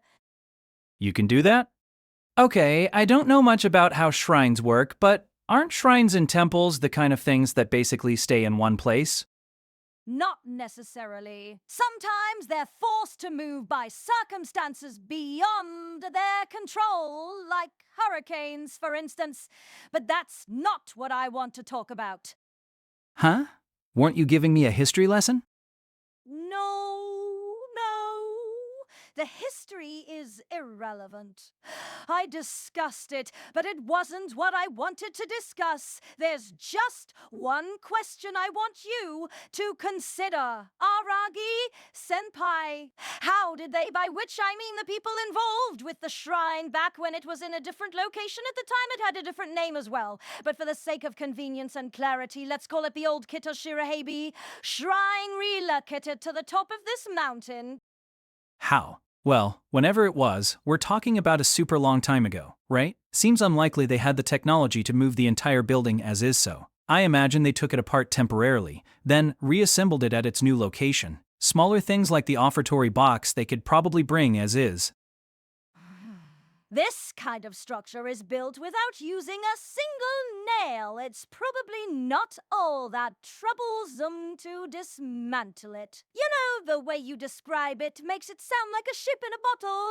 To get the ship through the narrow opening, you put the pieces in first and then assemble it on the inside. But a shrine wouldn't necessarily be easier to transport once you've taken it apart. Huh? Look back then. Not even the road we took to get here existed. As she said this, Ogi pointed beyond the torii to the steep mountain path up which we'd climbed. Right, a steep mountain path. It seemed hard enough to get lumber and building materials up such a narrow, precipitous route, but even that wasn't there. Nope, it wasn't there. The steps weren't installed until after the war. Recently. I wouldn't call it recently. In Kyoto, after the war apparently means after the Onin War. Over 500 years ago? Well, I never believed that story. That can't actually be true. Think about it. It has a certain logic. During a so-called World War, Kyoto emerged relatively unscathed from the bombings that decimated other major cities. So it doesn't make sense for them to use that conflict as their yardstick. In light of that, it's quite plausible for them to use the expression to refer to the Onin War. Interesting. Maybe you've got a point. When I hear the phrase, it takes me a second to realize people aren't referring to the time since spring break, so I guess I get it. Anyway, the stairway was constructed relatively recently. Yes, so to put it in ship-in-a-bottle terms, the neck of the bottle was abnormally long and twisted, you see. In which case, isn't the conventional approach to clear a road and use that for transporting the building materials up the mountain? Once it was finished, the road would have fallen into disuse and ended up obscured by the trees and plants that regrew there. At least until the stairway was constructed. That's right. Anytime you want to build something, you have to build a road first. From the Silk Road on down, you could say the history of humanity has been the history of roadways, from roadways to shipping lanes to flight paths. I suppose the next step will be... That's still not the right answer, though. Huh? It's not? It's not? No. As I told you a minute ago, this is a highly sacred mountain. That kind of large-scale construction would be out of the question.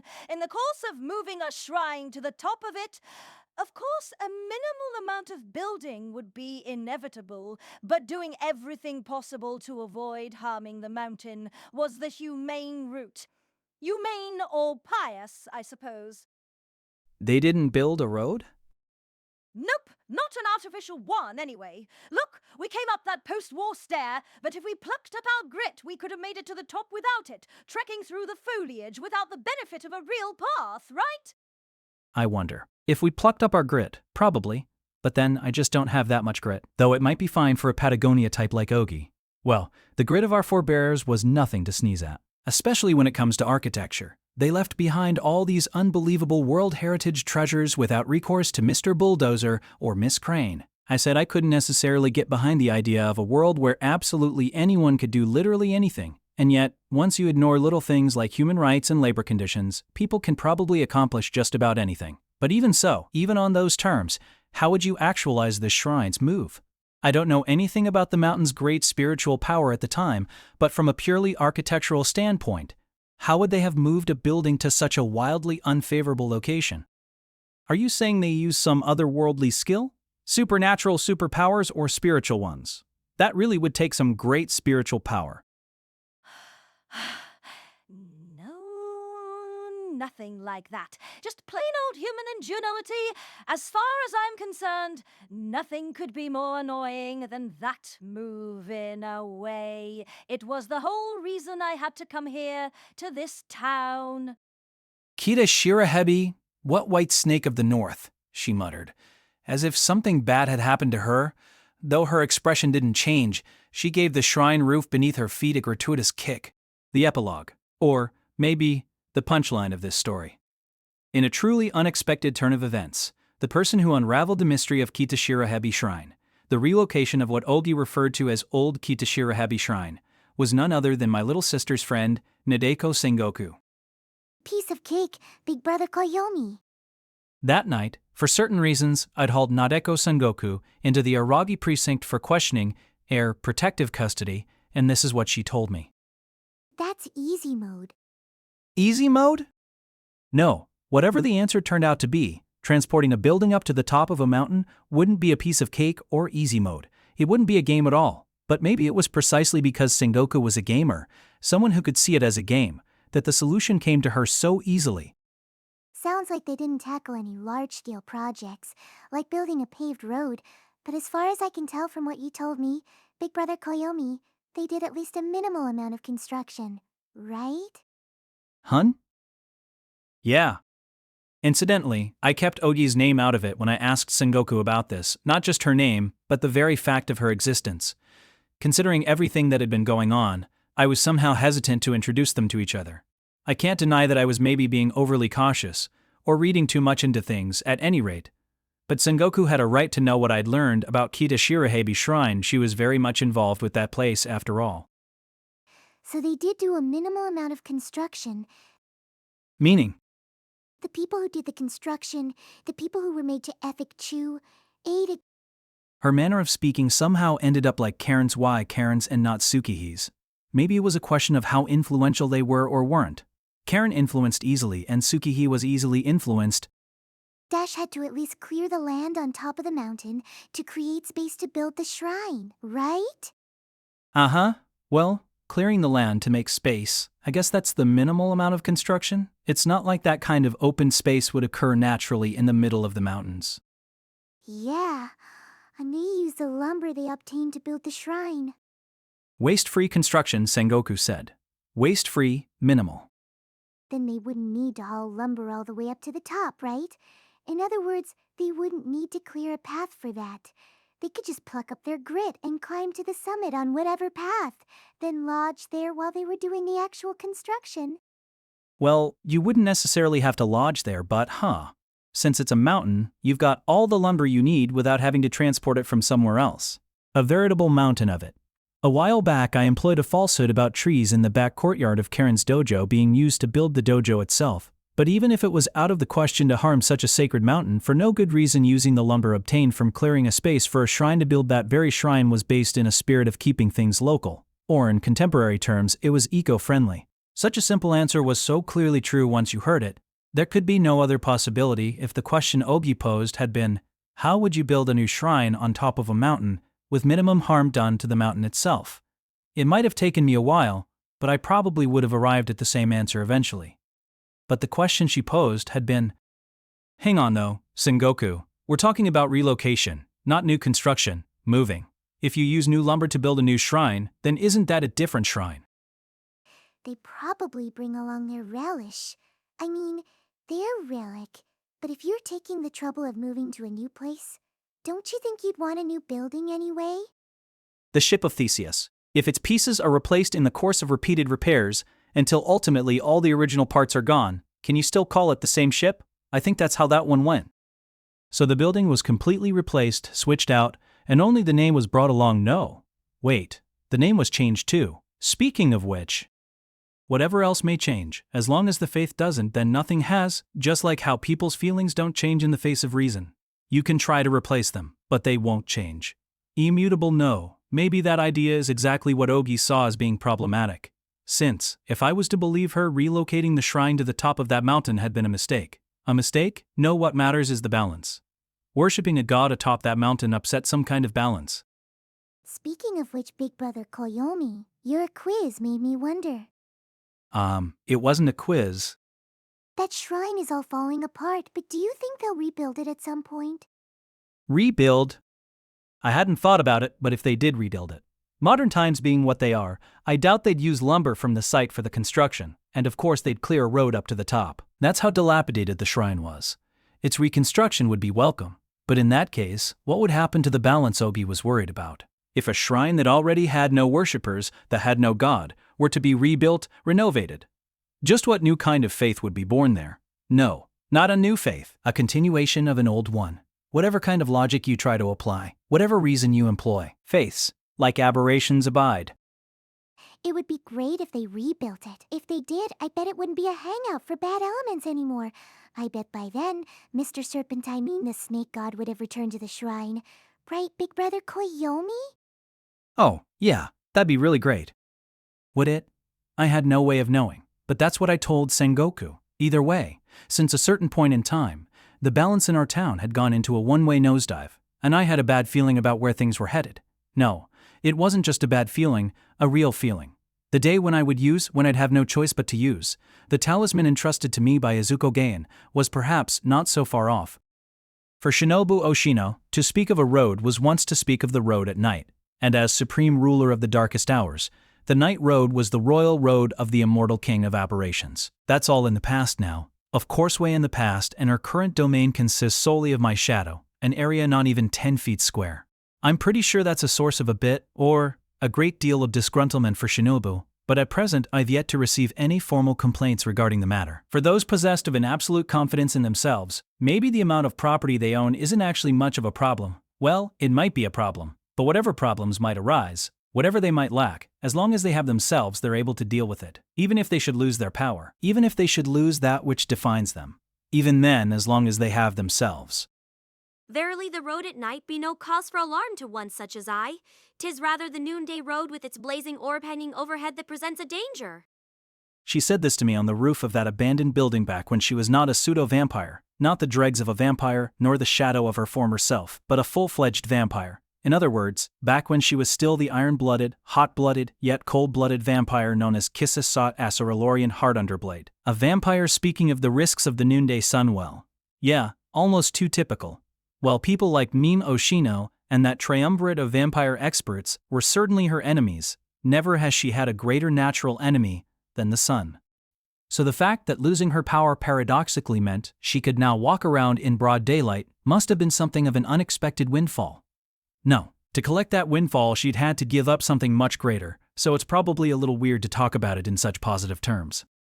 And yet on the night road, the next step is ever shrouded in darkness. An unseen path can't truly call a path unseen a path at all. She said some such thing. True. For a road to function as a road, it has to be clearly delineated. Simply defining it isn't enough. You know, when you see one seems like an appropriate requirement for a path, if someone told you afterwards that the ground you'd been traversing was in fact this or that road, it'd leave you cold, right? To put it another way, so long as you walk with your eyes closed, whatever path you may be on isn't functioning as one. It's just the ground.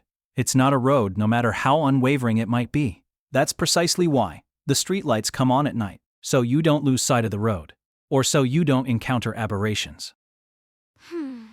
Street lights, thou sayest. The night hath long since lost its darkness, came the vampire's irritated reply. Well, it's understandable that she'd be irritated, given that a reduction in darkness diminished her territory. It might not be a problem, but her domain was still being invaded. The darkness. These things are never extinguished. In fact, extinguishment creates the dark and darkness. And yet, Of old, 'twas naught but the moon that illumined the roads at night. the perfect disk of the moon. Unfortunately, the moon wasn't full that night. Nevertheless, she gazed with longing at the sky. At the night sky illuminating the night road. For reals? While I'd had months to get used to her constant use of the phrase, hearing it out of the blue like that still startled me. It made me cower in confused terror. The strength of the exclamation made me feel like I was being yelled at. It was clearly a contraction denoting, "Is what you're saying really true?" But at this point it had lost its original meaning. She had lost sight of it and she used it as if it meant hello. Which made me want to ask her if she was for reals, or just prone to exaggeration. It was December. The end of the year, the month that my ancestors called Tudor Run. I've heard it was because even sensei got so busy that they ran everywhere. But apparently that's just a folk etymology. I mean, it always made me think. They run even when it's not the end of the year, so when Hanakawa told me it was nothing more than folklore, I was plenty satisfied. But that being the case, I still have no idea as to its origins, and I've never asked. Maybe that lack of intellectual curiosity is just one of my many faults, but given that we say January jets, February flees, and March makes its getaway, the idea of December running doesn't seem far-fetched enough to warrant comment or question. Well, regardless of whether or not teachers are busy in December, those of us preparing for our college entrance exams sure as hell are. The National was coming up next month already. I had very little in the way of free time. Though if we're being honest, I wasn't swamped solely because of my exam prep. In fact, I had so much to deal with that I would have loved to say forget it, I don't have time for exams, and ditch out on my studies altogether. But that's easier said than done. Because even when they know their death is at hand, even when the day of execution has been announced, the sentence handed down, human beings still have to keep on living right up to the bitter end, to keep on going about their business. which is why I was, in fact, spending the day speeding down the home stretch towards my exams, but just as I decided to take a quick break to intake some sugar in between math and Japanese, Shinobu appeared. With a 4 reals? Shinobu, soup. That was all the greeting I could muster for the little blonde girl who'd come flying out of my shadow to peer intently around the room like a hawk or a demon. Shinobu Oshino, vampire ex-vampire. The king of aberrations who spends most of her time lurking in my shadow. She was at present a fallen queen, but her brazen attitude was still, every inch that of a monarch. And, since she was by nature a vampire, which is to say nocturnal, even though she'd lost her power, lost sight of her true essence, she basically spent the daylight hours snoozing in my shadow. Yet here she was, awake despite the fact that it was only 3 in the afternoon. At this point she seemed less nocturnal or vampire than someone with an unstable lifestyle. What's next? Is she gonna tell me mornings still count as nighttime? Seriously though, what the hell? It wasn't the witching hour, it wasn't the dead of night, it was just snack time. She'd show up now? Morning. Morelsning.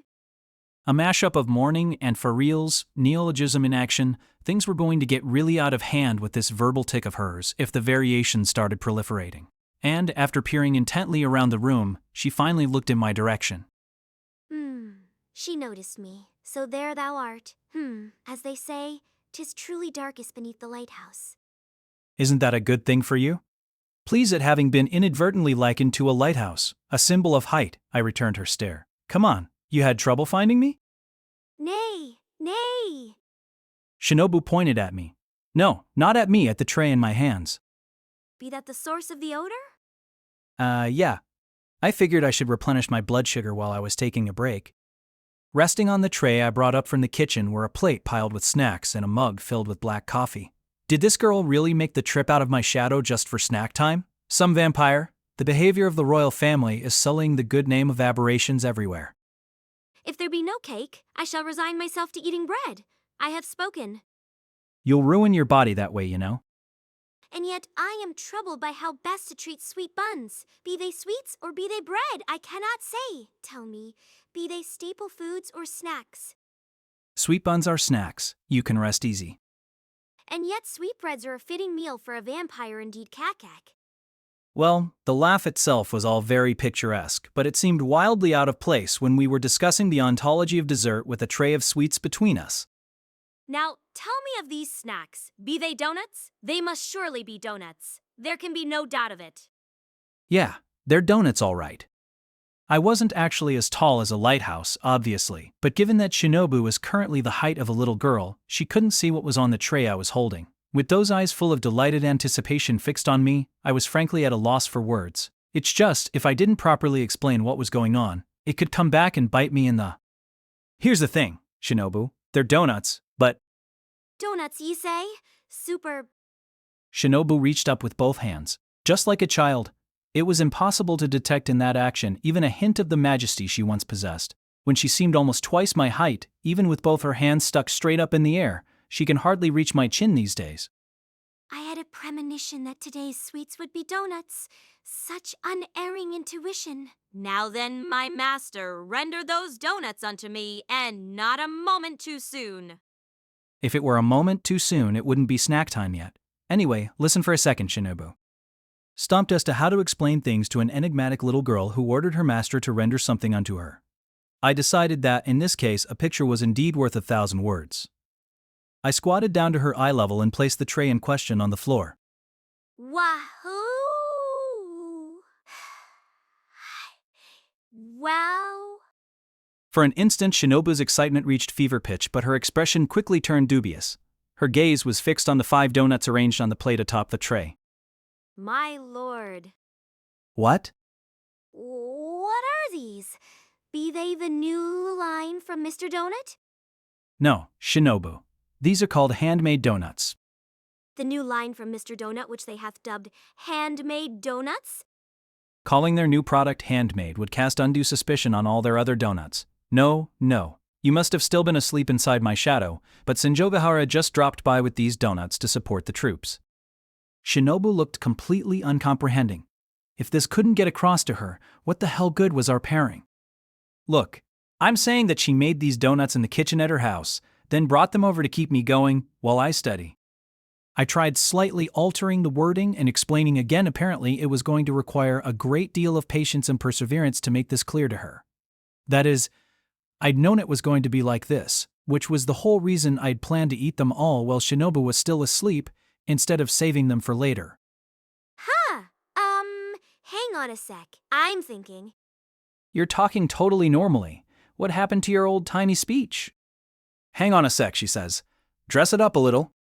Then, the Sundara maiden 1/8 who counteth herself by Lady Love hath. You can leave out the 1A part, 600. I am but 598. I'll thank thee not to round up. Says someone who was rounding down for how long? The Sundara maiden, even the most horrible demons were once 18. She's not horrible. You can't say that about a person's girlfriend. Plus, you're the only demon around here. We weren't getting anywhere. Maybe that was a sign of just how discombobulated Shinobu was. She wasn't being violent, but that might just be because she was still in shock. If so, I was scared of what lay in store for me. Beyond scared. The Tsundere maiden hath wrought a counterfeit of Mr. Donut. That will not stand. 'Tis a crime. They're not counterfeit. They're normal regular donuts. Home-day donuts. The kind which, let's get real, don't require all that much expertise. If we were going to get even realer, these were donuts that even Senjo Gahara could make, but I preferred to avoid being so deprecating toward my own girlfriend if I could help it. I am yet mystified? Shinobu crossed her arms and stared down at the donuts on the plate like an inspector of some sort. Or maybe more like an executioner. Her gaze was so intense, she could bore a hole through you with that look, though, being donuts, they already had them. I understand this incident which hath transpired, and yet? Incident? It's not a crime, okay? My girlfriend just brought me some refreshments. Don't talk about it like it's some historical affair. It's literally as banal as could be. Then, in order to bring donuts to bolster my lord's efforts, the Tsundere counterfeiter independently developed donuts in her own domicile, rather than hiring herself to the Mr. Donut Shinobu branch. Developed? Whatever, sure. I mean, your word choice is kind of off, but you've got the basic gist. I'm not aware of a store called the Mr. Donut Shinobu branch, but since there's only one Mr. Donut in our town, she must be referring to that favorite haunt of hers, though as far as she was concerned, it might be more accurate to call it her personal outlet than her favorite haunt. Wherefore? She looked at me with round eyes full of earnest wonder, as if she were asking me why babies were born or why people die. But she was just asking, why did Senjo Gahara make donuts at her own house instead of buying them at the store? I don't know how to answer that question. To encourage me while I'm studying for exams? And also probably to check on me, to make sure I was studying, to make sure I haven't harmed myself out of despair, though I was pretty sure the overriding goal was encouragement. But that wasn't what Shinobu was asking. I am telling thee 'tis the meaning I do not understand. What is the intention behind troubling thyself to produce that which can be bought? Intention might be too strong a word. Buying them would be cheaper, nay. I was getting lectured by an almost 600-year-old vampire about thrift. From a cost-performance standpoint, maybe she's right. If we're talking purely about the cost of the ingredients, then maybe homemade would be more economical. But when you factor in the time spent shopping and the hassle of making the donuts Satadi Senjo Gahara's labor costs, in other words, the view that buying them would be cheaper wasn't totally wrong. Still, she just sounded like someone who sucked at household tasks. When they have a special offer, 'tis but 100 yen a donut at Mr. Donut. These 5 donuts would be but 500 yen. Tax 'twould amount to naught but 525 yen. 525 yen? Well, verily doth it depend upon thy circumstances, but most would see that as a paltry sum, would they not? Miss Tadere begrudges even such a meager expenditure. She wasn't begrudging anything. In fact, she took the trouble to make these. And what I am asking thee is wherefore would she take that trouble? Man, was she persistent? No, calling it persistent makes it sound like a legitimate line of questioning. This was just stubbornness. Even should the tax increase to 8%, let me see, 500 times 8? She began calculating on her fingers. Sure, 8% isn't as easy to calculate as 5%, but I don't think you can do multiplication on your fingers anyway. Fee, I know not. Fee on thy stepwise consumption tax increases, I would have them raise it to 10% directly. Getting a little ahead of yourself there. Sure, it would be a lot easier to calculate, but I'd be the one paying it, not you. Taking responsibility for Shinobu, practically speaking, meant providing for a whole other person for the rest of my life. I was beginning to realize. Anyway, without tax 'tis but a single coin. Wherefore would she not pay? Wherefore would she try to pass off these self-serving donuts as our snack? Now she was just thinking about it minus my tax burden. The consumption tax, well, just because I've started not to ignore social studies doesn't mean I know enough about politics to comment, but that's one tax that seems inexplicable to me.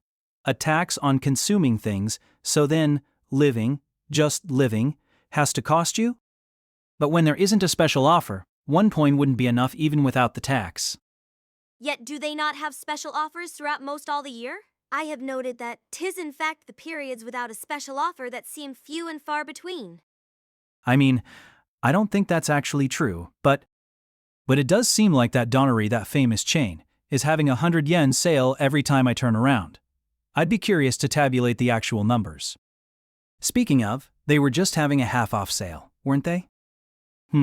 Speaking of, it used to be that every single time they'd have a 100 yen sale, this vampire would whine, take me, to the point that we once had a chance encounter with the swindler. But she didn't say much of anything about this most recent half-off sale, did she? If they were half off, I went on, a rough estimate would be a little less than 300 yen for 5 donuts. Methinks a half-off sale is beyond the pale. I would that they cease selling themselves so cheaply. So that's why she didn't press me to take her to the Mr. Donut Shinobu branch during the sale. It wasn't out of consideration for my studying needs or anything. Perhaps 'tis the way of Japan in this day and age to raise the tax while making things cheaper, but behold, I envision the day when that shall make its end. 'Tis needful that the people of this nation come to appreciate that the finer things are costly. Don't talk politics, and don't lament the state of the nation. You're a little blonde girl, and a vampire. We must make the people realize that for such things to cost a pittance, so too must someone labor for a pittance. And what I'm saying is, forget a pittance. Senjo Gahara made these donuts for me for nothing. My lord, thou hast not paid her? Who's ever heard of a girlfriend who demands money for bringing her boyfriend a treat? Balderdash, that miser. Senjo Gahara didn't exactly have a great reputation. Considering what happened last month though, at this point Shinobu Oshino owed Senjo Gahara her life same as I did. Not that this little girl seemed to feel any gratitude for it. Have a care, my lord. She may have put something in these donuts. Come on, what kind of a girlfriend do you think I have? If she did put something into them, it was most likely love. Last month thou didst experience firsthand the fact that cooked just so, even love may be transformed to poison, my lord. Shinobu cautiously plucked one of the donuts off the plate with a dubious, exactly the way you'd handle hazardous material. I bridled at Senjo Gahara's home cooking being treated like that. But since I was well aware of the special place donuts occupied in Shinobu's heart, I had no choice but to overlook her behavior. She felt about donuts the way Doraemon feels about dorayaki.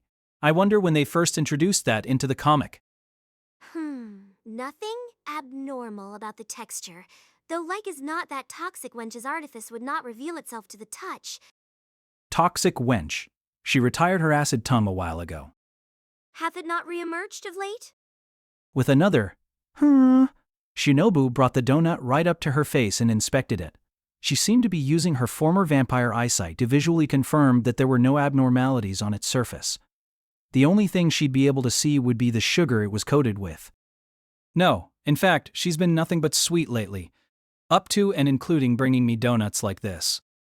'Tis only to be expected. All are kind to those whose death draws near. Nobody's death is drawing near. I'll take care of it. Somehow. I'd stake my life on it. 'Tis that very tendency to stake thy life so readily that hath brought thee to this pass. My master hath not a whit of introspection within him. Something in Shinobu's attitude changed. That is, she maintained the same severe expression, but the intensity stepped up a notch. What of this hole? The hole? 'Tis suspect. Like as not she hath used it to inject something into the donut. So saying, Shinobu glared up at me through the hole in the donut. Come on, leave out the tired setups. Donuts have holes, that's the whole point. And why is that? Huh?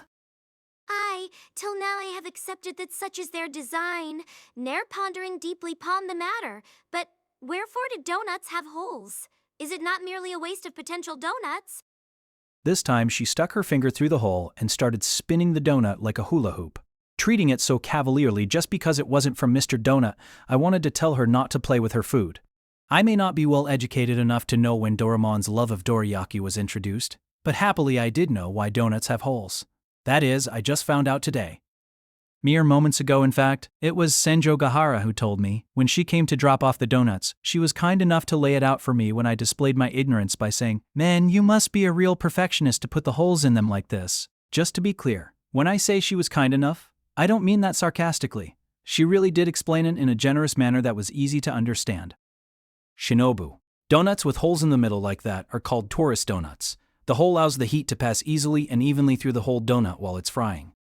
Thermal efficiency? Is that of what you speak? Yeah, something like that. If there was no hole in the middle, the center wouldn't fry well, which is why they remove it. Remove might be the wrong word in terms of how they're prepared, but I was putting comprehensibility above all else. Is that so? Well, are you impressed by my erudition? So they call this shape a torus. That's the part you're impressed by? What difference be there twixt a ring and a torus? That's a question of volume. A three-dimensional form like a donut or a bagel is called a torus, whereas a ring just means a circle, I think, or, How now, my master? If canst not unravel such a trifling question, how wilt thou penetrate the exam put forth by the National Center? Nope, this kind of question ain't gonna be on the national exam. I wonder, is the same true of the hole in a baumkush? No, when they cook a baumkuchen, they stick a pole through the center baumkuchen, and donuts are made totally differently. And what of donuts that have no holes? How are they fried? Has said that the heat would not reach to the center. Even Mr. Donut maketh many such donuts, yet 'tis not as if they remain uncooked. Thus is the whole not superfluous. I think you're getting a little too deep into their structure. Don't lose sight of your original goal, which was to inspect these particular donuts. I looked at the clock. It was already 3:30. My break was only supposed to be 30 minutes, so I'd already used up my allotment. It's not as if I didn't have some stoppage time factored in, but sadly my plan to enjoy a refined snack of donuts, replenish my blood sugar levels, and rest my mind seemed to have ended in failure. Well, eating 5 donuts all by myself already seemed like a bit much in any case, so while it did change their purpose somewhat, I'd bring the scene to a close by providing Shinobu with enough donut to shut her up and stop her endless belly aching. Shinobu, enough with investigating the texture, it's driving me crazy, move on to the flavor already. Eh? I'm saying the only way to find out if it's poisoned is to taste it for poison. Art thou telling me to serve as thy poison taster? How cruel my master is, to treat me as the canary in his coal mine. I'm speechless. Even as she said this, Shinobu's expression relaxed. In an instant she was all a sparkle. To put it in anime terms, the marks on her cheeks got more pronounced. Her eyes were glittering. Being thus treated by thee suffuses me with warmth, my lord. Aye, like a well-fried donut. Trying to make it clever just makes it more complicated. Now eat up and shut up. Hopefully she'd keep quiet at least while she was chewing the damn things. As her guardian, I had no intention of teaching her that it's okay to talk with your mouth full. I mean, even supposing Senjo Bahara had poisoned these donuts, these provisions for the troops, that wouldn't be an issue for Shinobu C. Bream even when it's gone bad. As the expression goes, likewise for a drained vampire, someone who could gobble up a pair of iron handcuffs without batting an eyelash wasn't going to die from a little thing like a poisoned donut. Now be not hasty, my lord. I warn thee, assume not that I shall eat anything so long as it may be called a donut. If thou thinkest one donut made by some nameless peasant can placate me, thou art gravely mistaken. If dost wish to slip the net of my investigation, wouldst do well to hie thee straight away to yon Mr. Donut's Shinobu branch and procure for me the new Ponda Ring Rare Choco Golden. Canst even believe it? The Ponda Ring Rare alone would be revolutionary, yet also have they made it in the form of a golden chocolate donut. How high might they fly? Will they continue to heap glory upon glory? I have yet to taste the thing, but even as I envision it, 'tis as though the flavor fills my mouth. I, before all and sundry, surely I shall cry out at this donut of Japan for reals. Cry out. She did. Her cry cut off her discourse. So despite her earlier lamentations on the state of our economy, it came out sounding like a triumphant shout extolling our nation. I should note at this point that my sweetheart Hitaji Senjo Bahara is anything but a good cook, or more accurately, she has somehow managed to live thus far without utilizing kitchens for the most part. Her sickly elementary school years, her middle school years of relentless study, and her high school years spent in the clutches of an aberration. Make no mistake, she was a model student throughout all of it, but she never seems to have gotten around to working on her cooking. Though that said, or maybe nevertheless, now that her aberration problem has been dealt with for the moment, she seems to have carved out the space to pursue everything else, those fields that she had seen as extraneous. So while her progress may be baby steps, her skill in that regard does seem to be on an upward trajectory. To be honest, the 5 donuts lined up on the plate were of wildly varying size and shape. Diverse, you might say, or uneven, or mismatched, a real motley crew. From their outward appearance, it wasn't surprising that Shinobu might be wary of them, but when it came to their flavor, they apparently received a passing grade from the famous donut critic, Shinobu Oshino. After all, she did cry out for reals? Cutting off her discourse, if Mr. Donut's pondering rare Choco Golden, whose nature remains unfathomable to me, never having seen one, gets 3 Michelin stars, maybe this garnered at least 1. The lass hath done it. I had ever thought that one day she might do something, but to think that today is that day. I'm pretty sure that day was the 2nd of last month, when she saved both our lives. I have yet to truly sink my teeth into the study of the donut, yet I know enough to hail this as a great achievement. Seems like sinking your teeth into it would be the only way to go about it. Then again, she had sunk her teeth into no small number of donuts, so it really had to be something special. 'Tis well done. Summon Miss Sundere. I would praise her in person. Come on, my compliments to the chef?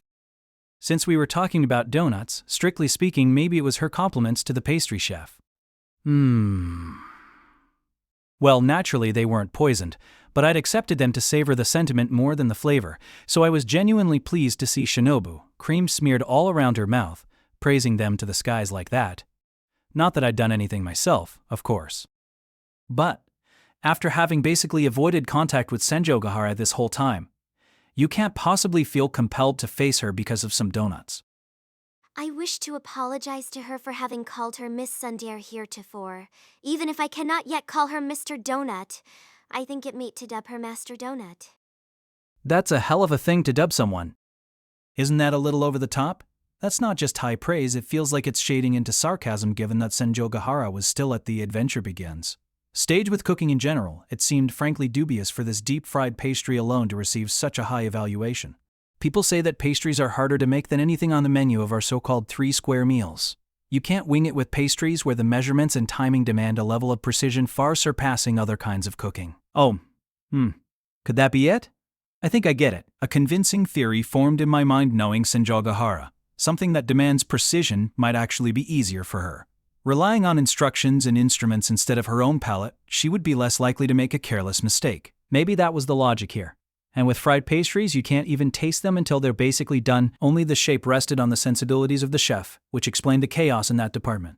That was just according to logic. Maybe the truth is that Senjogahara's distinctive palate and Shinobu's unique one just happened to line up. Now I needed to taste my sweetheart's homemade donuts for myself, I thought, reaching out to take one. But Shinobu snatched away the donut I had my eye on, along with the whole plate. Hun? What you doing? What art thou doing, my lord? The poison tasting is not yet complete. No, it is. You already went ahead and ate one, and you said it tasted good. 'Tis yet too early to say. It could be a slow-acting poison. A slow-acting but mortal poison. Her mouth was slathered with cream and sugar, but the words emanating from it were vigilant. I thought about cleaning off those messy lips with a kiss. Not that I actually did, mind you. Though it be safe for the moment, it might prove the type of poison to extend its malign influence to thy descendants, my lord. No, if Senjogahara poisoned me like that, she'd be screwing her own descendants.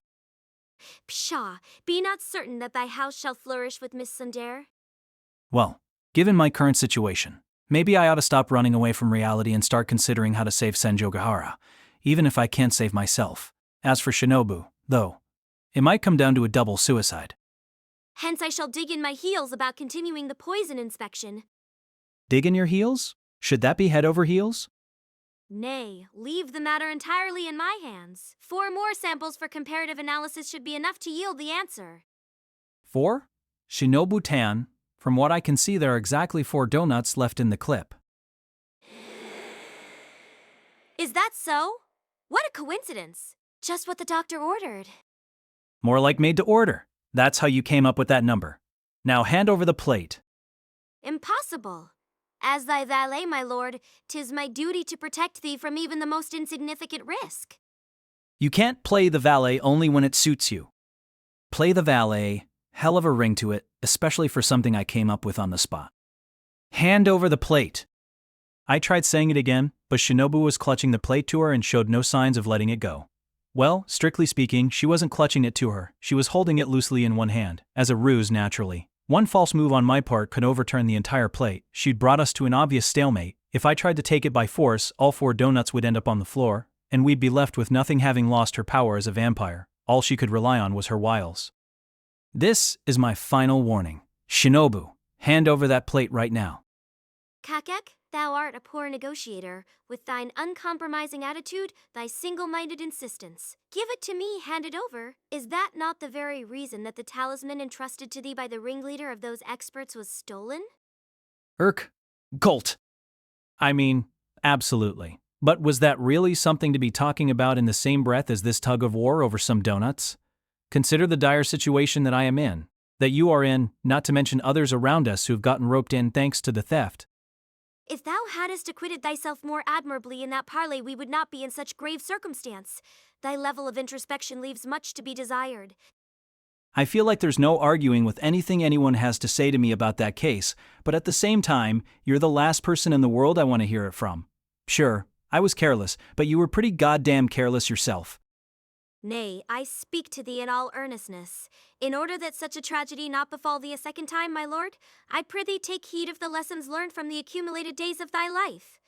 Dost truly think that if thou canst not win me over here, 'tis still possible that ye might win over the snake god? No. Well, what can I say to that? Obviously, I'm going to try and avoid this tragedy, but if that's so obvious, then she's right. I'd better start thinking about what comes after. Because if my subpar diplomacy really was to blame for the mess, that's a flaw I need to overcome. I'm not going to acquire Oshino's eloquence and skill at bridge-building negotiation overnight. Of course. But if I can't do it overnight, all the more reason to work at it every day, like now. Nay, thy logic is skewed. There. You noticed? If free. You noticed? Didst imagine I wouldn't? Why should I need to be some master negotiator just to keep you from eating my donuts? Just give them to me. Give them back. If I insist on it, just hand them over. This is a purely private affair. It doesn't involve anyone but us. The matter of the snake god is also a private affair, though, is it not? Last time I warned you, I told you that was it. But I'll say it just one more time out of the goodness of my heart, out of single-minded insistence. Shinobu, hand over that plate. If 'tis not but the plate thou desirest, then I have no objection. Not but my ass. Once poison hast ate, finish the plate, as they say. I shall eat the donuts, and my lord shall eat the plate. It seems a fair apportioning to me. Not only is it as unfair as it could get, you're still presuming that Senjogahara's donuts are poisoned. Cut the shit already. We hadn't been on the same page for a while now. I figured our relationship would be a long one, but some intertribal barriers were proving more difficult to overcome than I'd expected. Shinobu apparently felt the same way, because she made no attempt to hide a drawn-out sigh of discouragement. She might as well have held up a sign that said, "I'm disappointed in you." Well, we were on the same page about that at least, but most of the time it felt like we weren't even reading the same book. In my estimation, thou hadst already failed the moment didst reveal these donuts to me. Thou wouldst have done better to eat such as these before I could discover them, to eat them in secret without waking me. If hadst done so, this pointless trouble would have been avoided. You're the one causing this pointless trouble. Talk about a problem neighbor. There was absolutely no way I was going to be eating these without being noticed by my neighbor, that is by you down there in my shadow. What could I do, if the smell alone was enough to wake you up? In that case, before we work on thy negotiation skills, my lord, perhaps would be best to polish thy flair for secrecy. Secrecy? I, if hadst been more adept in secreting that talisman, 'twould never have reached the stage of negotiation, and we would not now be brought to such dire straits. 'Twas the fact that thou didst secrete the talisman in such an easily found place which gave rise to this tragedy. Well, it's not like I can't see where you're coming from. Maybe the whole problem is that I engage in this kind of discussion in the first place. Could my lack of skill at negotiation stem from the fact that I actually listen to what other people have to say? But you agree that finding a place to hide it was a problem, right? I mean, being handed that kind of, well, weapon, handed. Or more like backhanded. Letting it out of my sight was risky, but carrying it around with me was even riskier. Ultimately, I don't see what else I could have done but hide it in a place like that. Yet is that not why 'twas found so easily? Oh, he who if he were a tarot card would be the fool. Why go to all the trouble of bringing the tarot card part into it? Calling me a plain old fool would be just as good. Though it wouldn't be good. You think a college hopeful is going to take that lying down?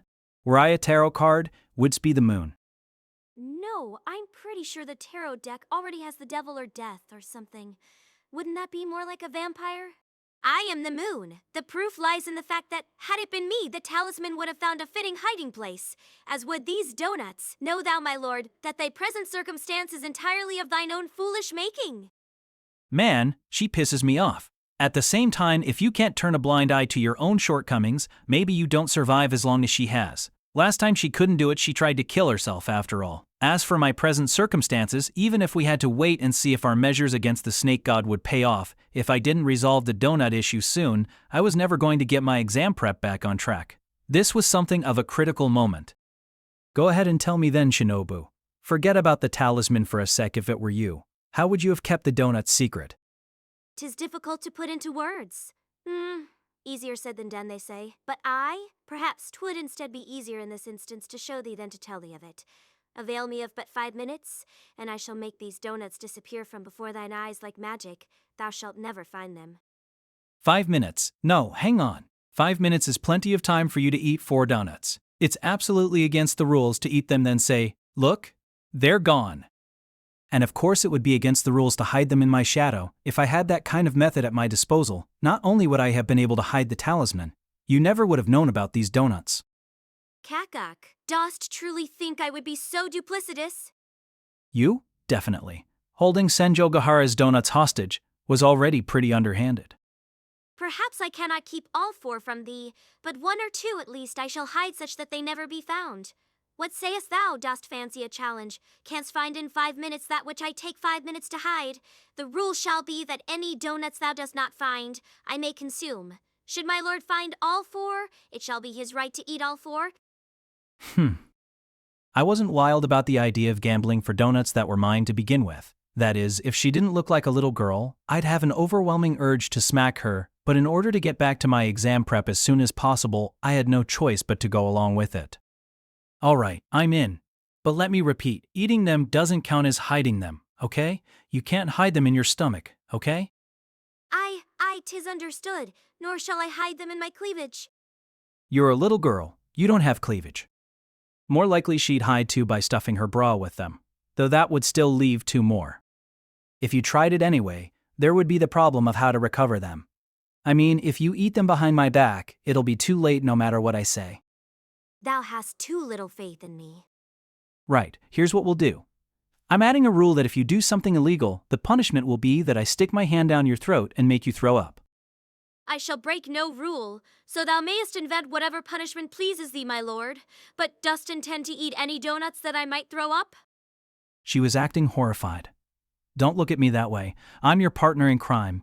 We're in the same boat, our lives are inextricably linked. But Shinobu, there's one other problem. A practical problem. It's got nothing to do with preventing you from cheating. Namely?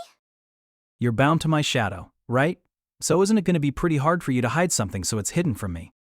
Hide something so it's hidden is a weird phrase, but when her only territory was my shadow, I didn't see how she could hide anything from me if I wasn't asleep. Even if I was asleep. There had been a period when our pairing, or tethering, had been severed. But, well, I guess I can just close my eyes for 5 minutes or until you say you're ready. Nay, for if thou dost break thy promise and open thine eyes, the game is ruined. Thou wilt surely open them a little. Rejected. Dost the nincompoop think I have so much faith in him? Seeing as how up in arms you were about me doubting you a minute ago, don't you think you should take it down a notch?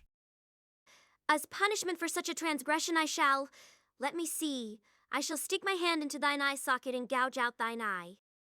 Take it down a notch. Well, if that be out of bounds, then there is nothing left but to employ a blindfold, said Shinobu Oshino, readily taking off her leggings. The epilogue. Or maybe the punchline of this story.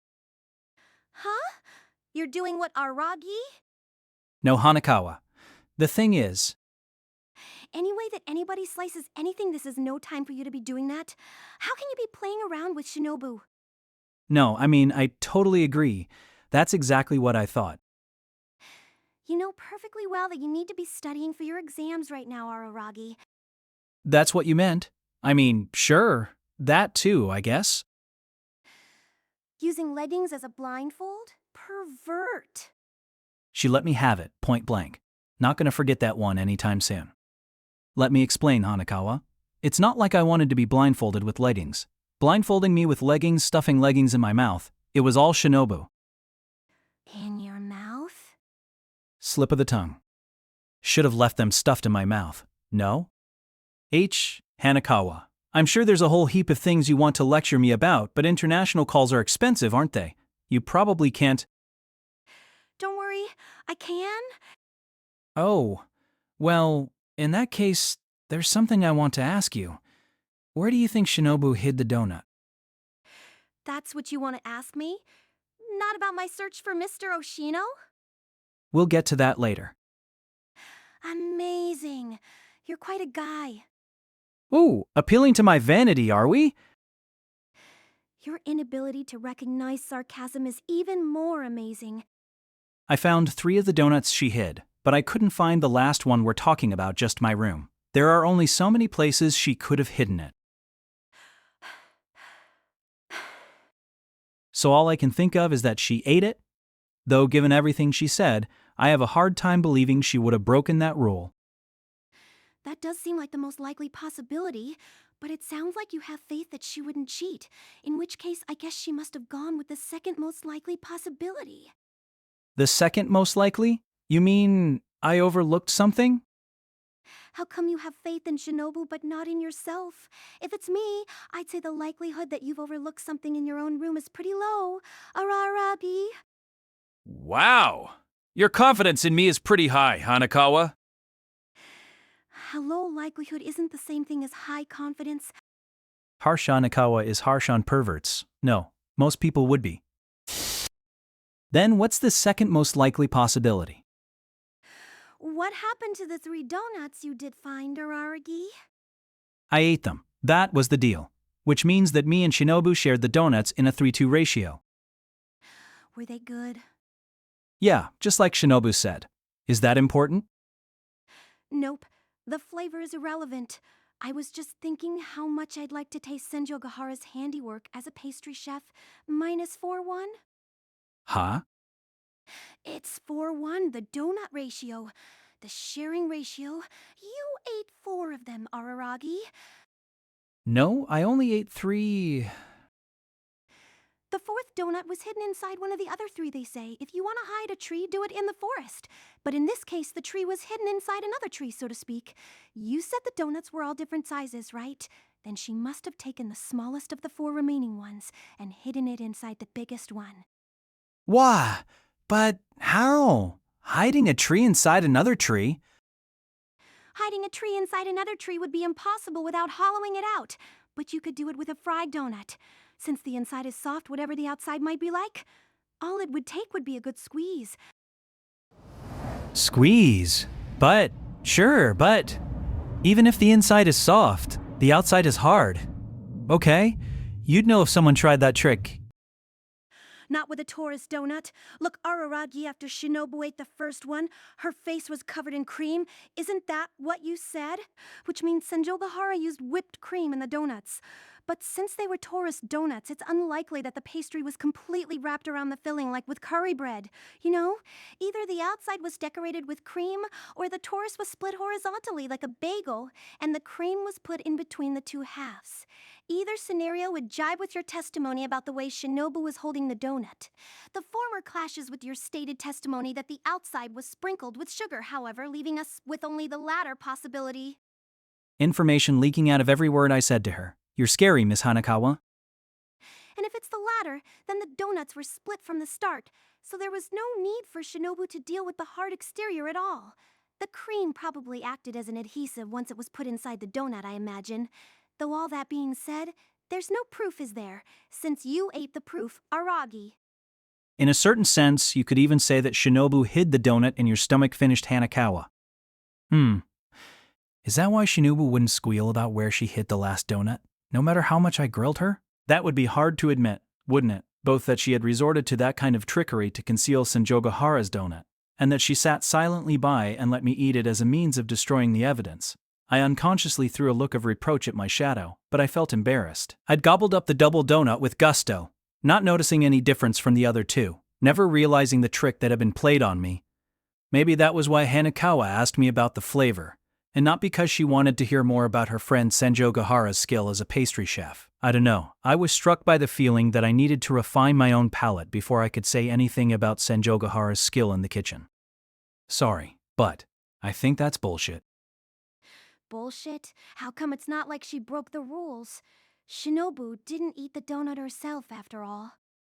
No, it's definitely bullshit. Her goal was to eat the donuts, right? But if she set it up so that I would eat them, then everything's topsy-turvy. She didn't accomplish her goal at all. That's the point, Araragi. Huh?